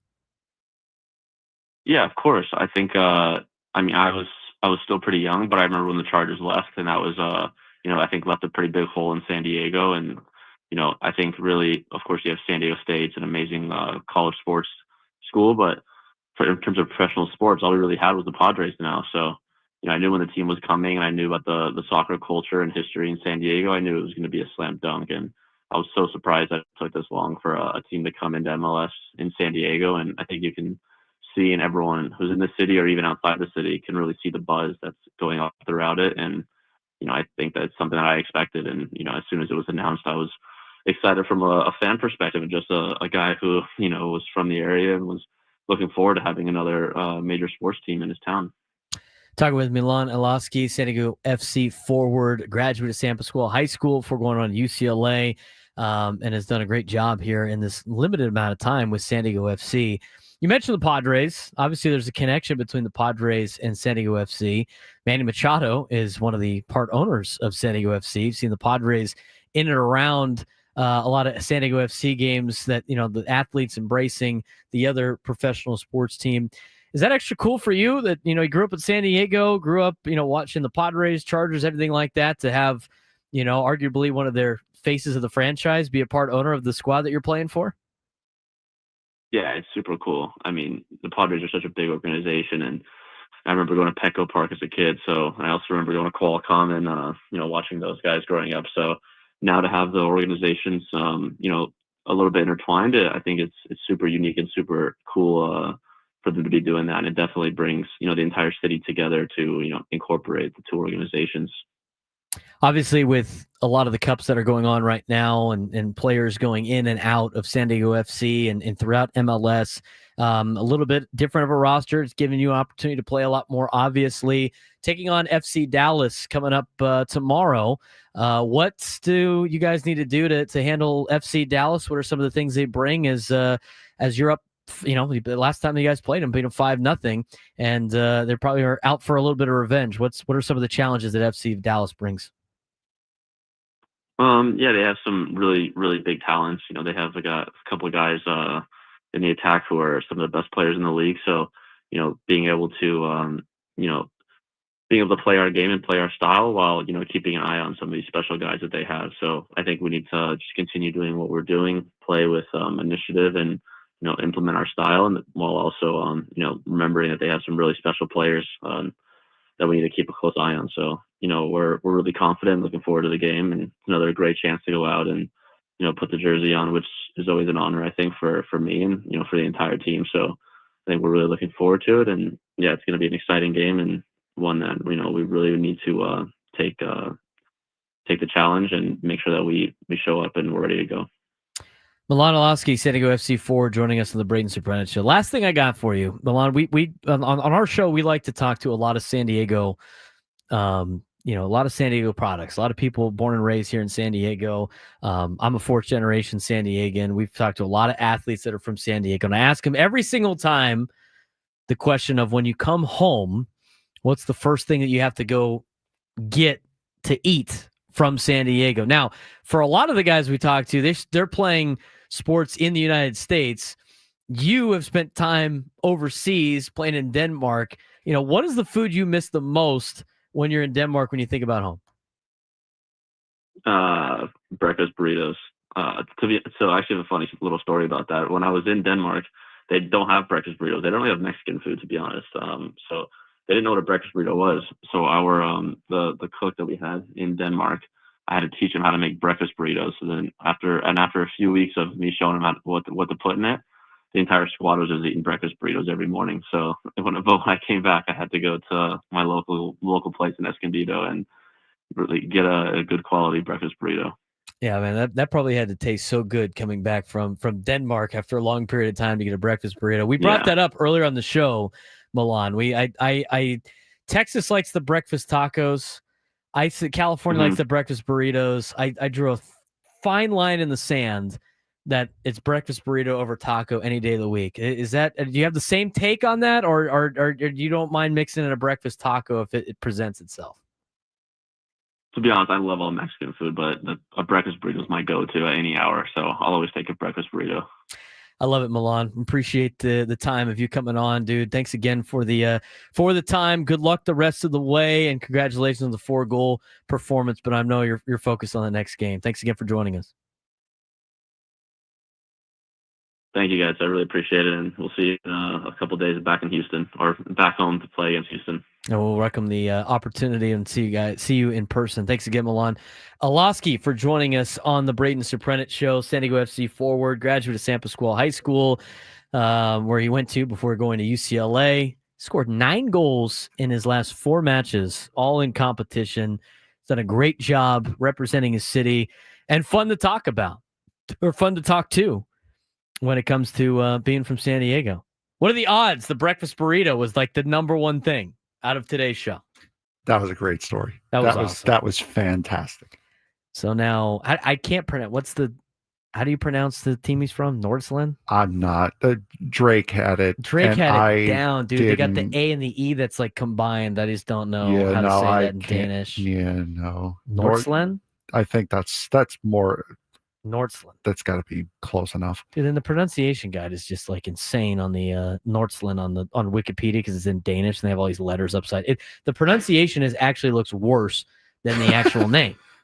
Which, by the way, I want to give a quick shout out. This is something that San Diego FC did for us to get us ready for this interview. Great job. They sent us an entire get to know you thing in the email. Thank you so much for that. That was unbelievably kind. You guys did not have to do that. Made our job a heck of a lot easier. You guys were awesome for that. Thank you so much. I need to go tune into Nordsland soccer now. Football. You got to find a way. I can't even watch the team in town because on Apple TV Plus you got to pay extra. But somehow I'll find Nordsland. You're gonna see them when he goes back because he's on loan. They're just all just pounding down breakfast burritos.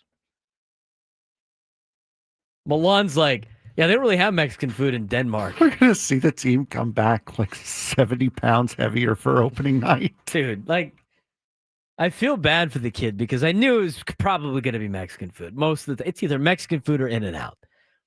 I'm sure you could probably get a decent cheeseburger anywhere. I'm sure it's hard to mess up the cheeseburger. Like the words out of Frank's mouth. But the Mexican food thing, I was even in a state where Mexican food was prominent, and I still couldn't get my fix of the Baja-style Mexican food. And they did with the breakfast taco BS. Burritos are better.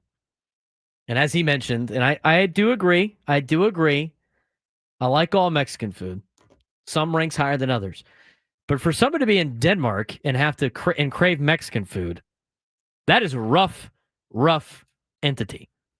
There's probably not a lot of taco shops in Denmark or in Europe in general. I don't even know what Danish food is, besides like a breakfast Danish. Baked goods? What is Danish food? Can you even tell me what like a menu item would be? Danish food? No. No. I couldn't. No. Couldn't do it. What do Danish people eat? I don't know. I really don't know. Well, some of them are eating breakfast burritos now. That was a great story. 833-288-0973. 833-288-0973. Got a couple minutes left. Chad in Little Italy wants to weigh in. What's going on, Chad? What's up, my brother? How are you, Surprenant? I'm doing well. Hey, dude, why didn't Orlovsky throw some French fries and some carne asada and wrap that with a tortilla and give it to the guys, man? Come on. They got to build their way up, Chad. They got to build their way. You start slow. You can't mess up eggs and the ingredients in the tortilla of a breakfast burrito. They got to work their way up the scale a little bit. Yeah, I guess so.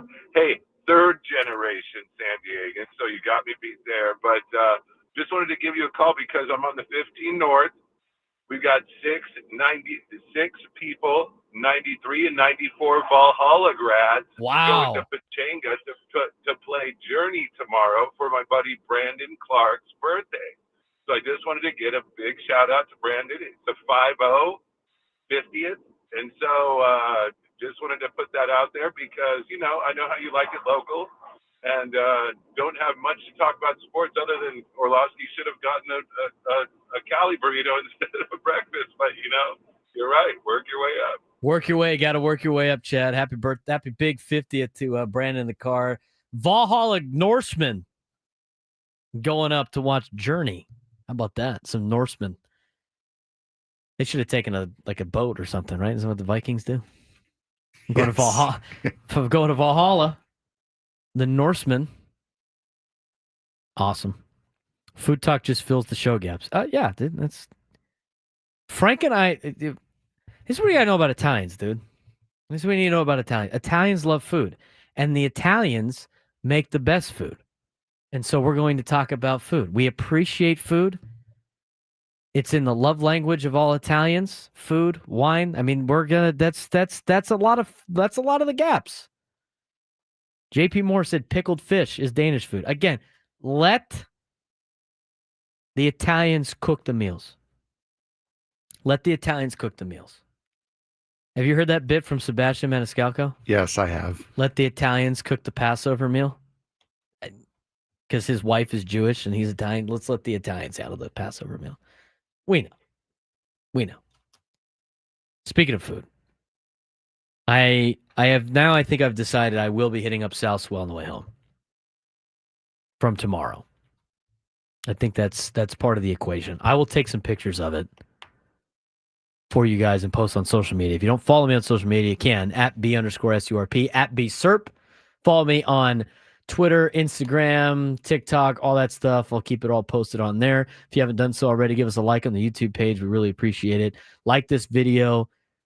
It helps us spread the word. And if you haven't done so already, subscribe to the Braden Surprenant Show YouTube page at @B_SURP. All of our shows are on there as well. If you comment there, I will also see it. We get all the comments from both, or really all spots. James Mullins on Facebook, laughing at the Danish's comment. We see all of them. So be sure to follow us on all social media platforms. We broadcast this show on 97 Through the Fan, but also on Twitch and on YouTube on the 97 Through the Fan page, as well as the Braden Surprenant Show page and on Facebook. All of those is where you can catch our particular show. Next week, some housekeeping for you as we finish up the show. Next week, Frank's already getting loosened up to have to go play, or should I say, have to host our show on Monday at 6 in the morning. We will be on for Ben and Woods all week next week, Monday through Thursday, with the 4th of July holiday happening next Friday. So the Braden Surprenant Show will be in for Ben and Woods 6 to 10 for the next couple of days, starting next week. On Monday, Gwen and Chris will be in for me from 10 to about 2:30. For Frank Marchese, I'm Braden Surprenant. Have a great weekend. We'll talk to you Monday morning at 6 a.m. on 97.3 The Fan.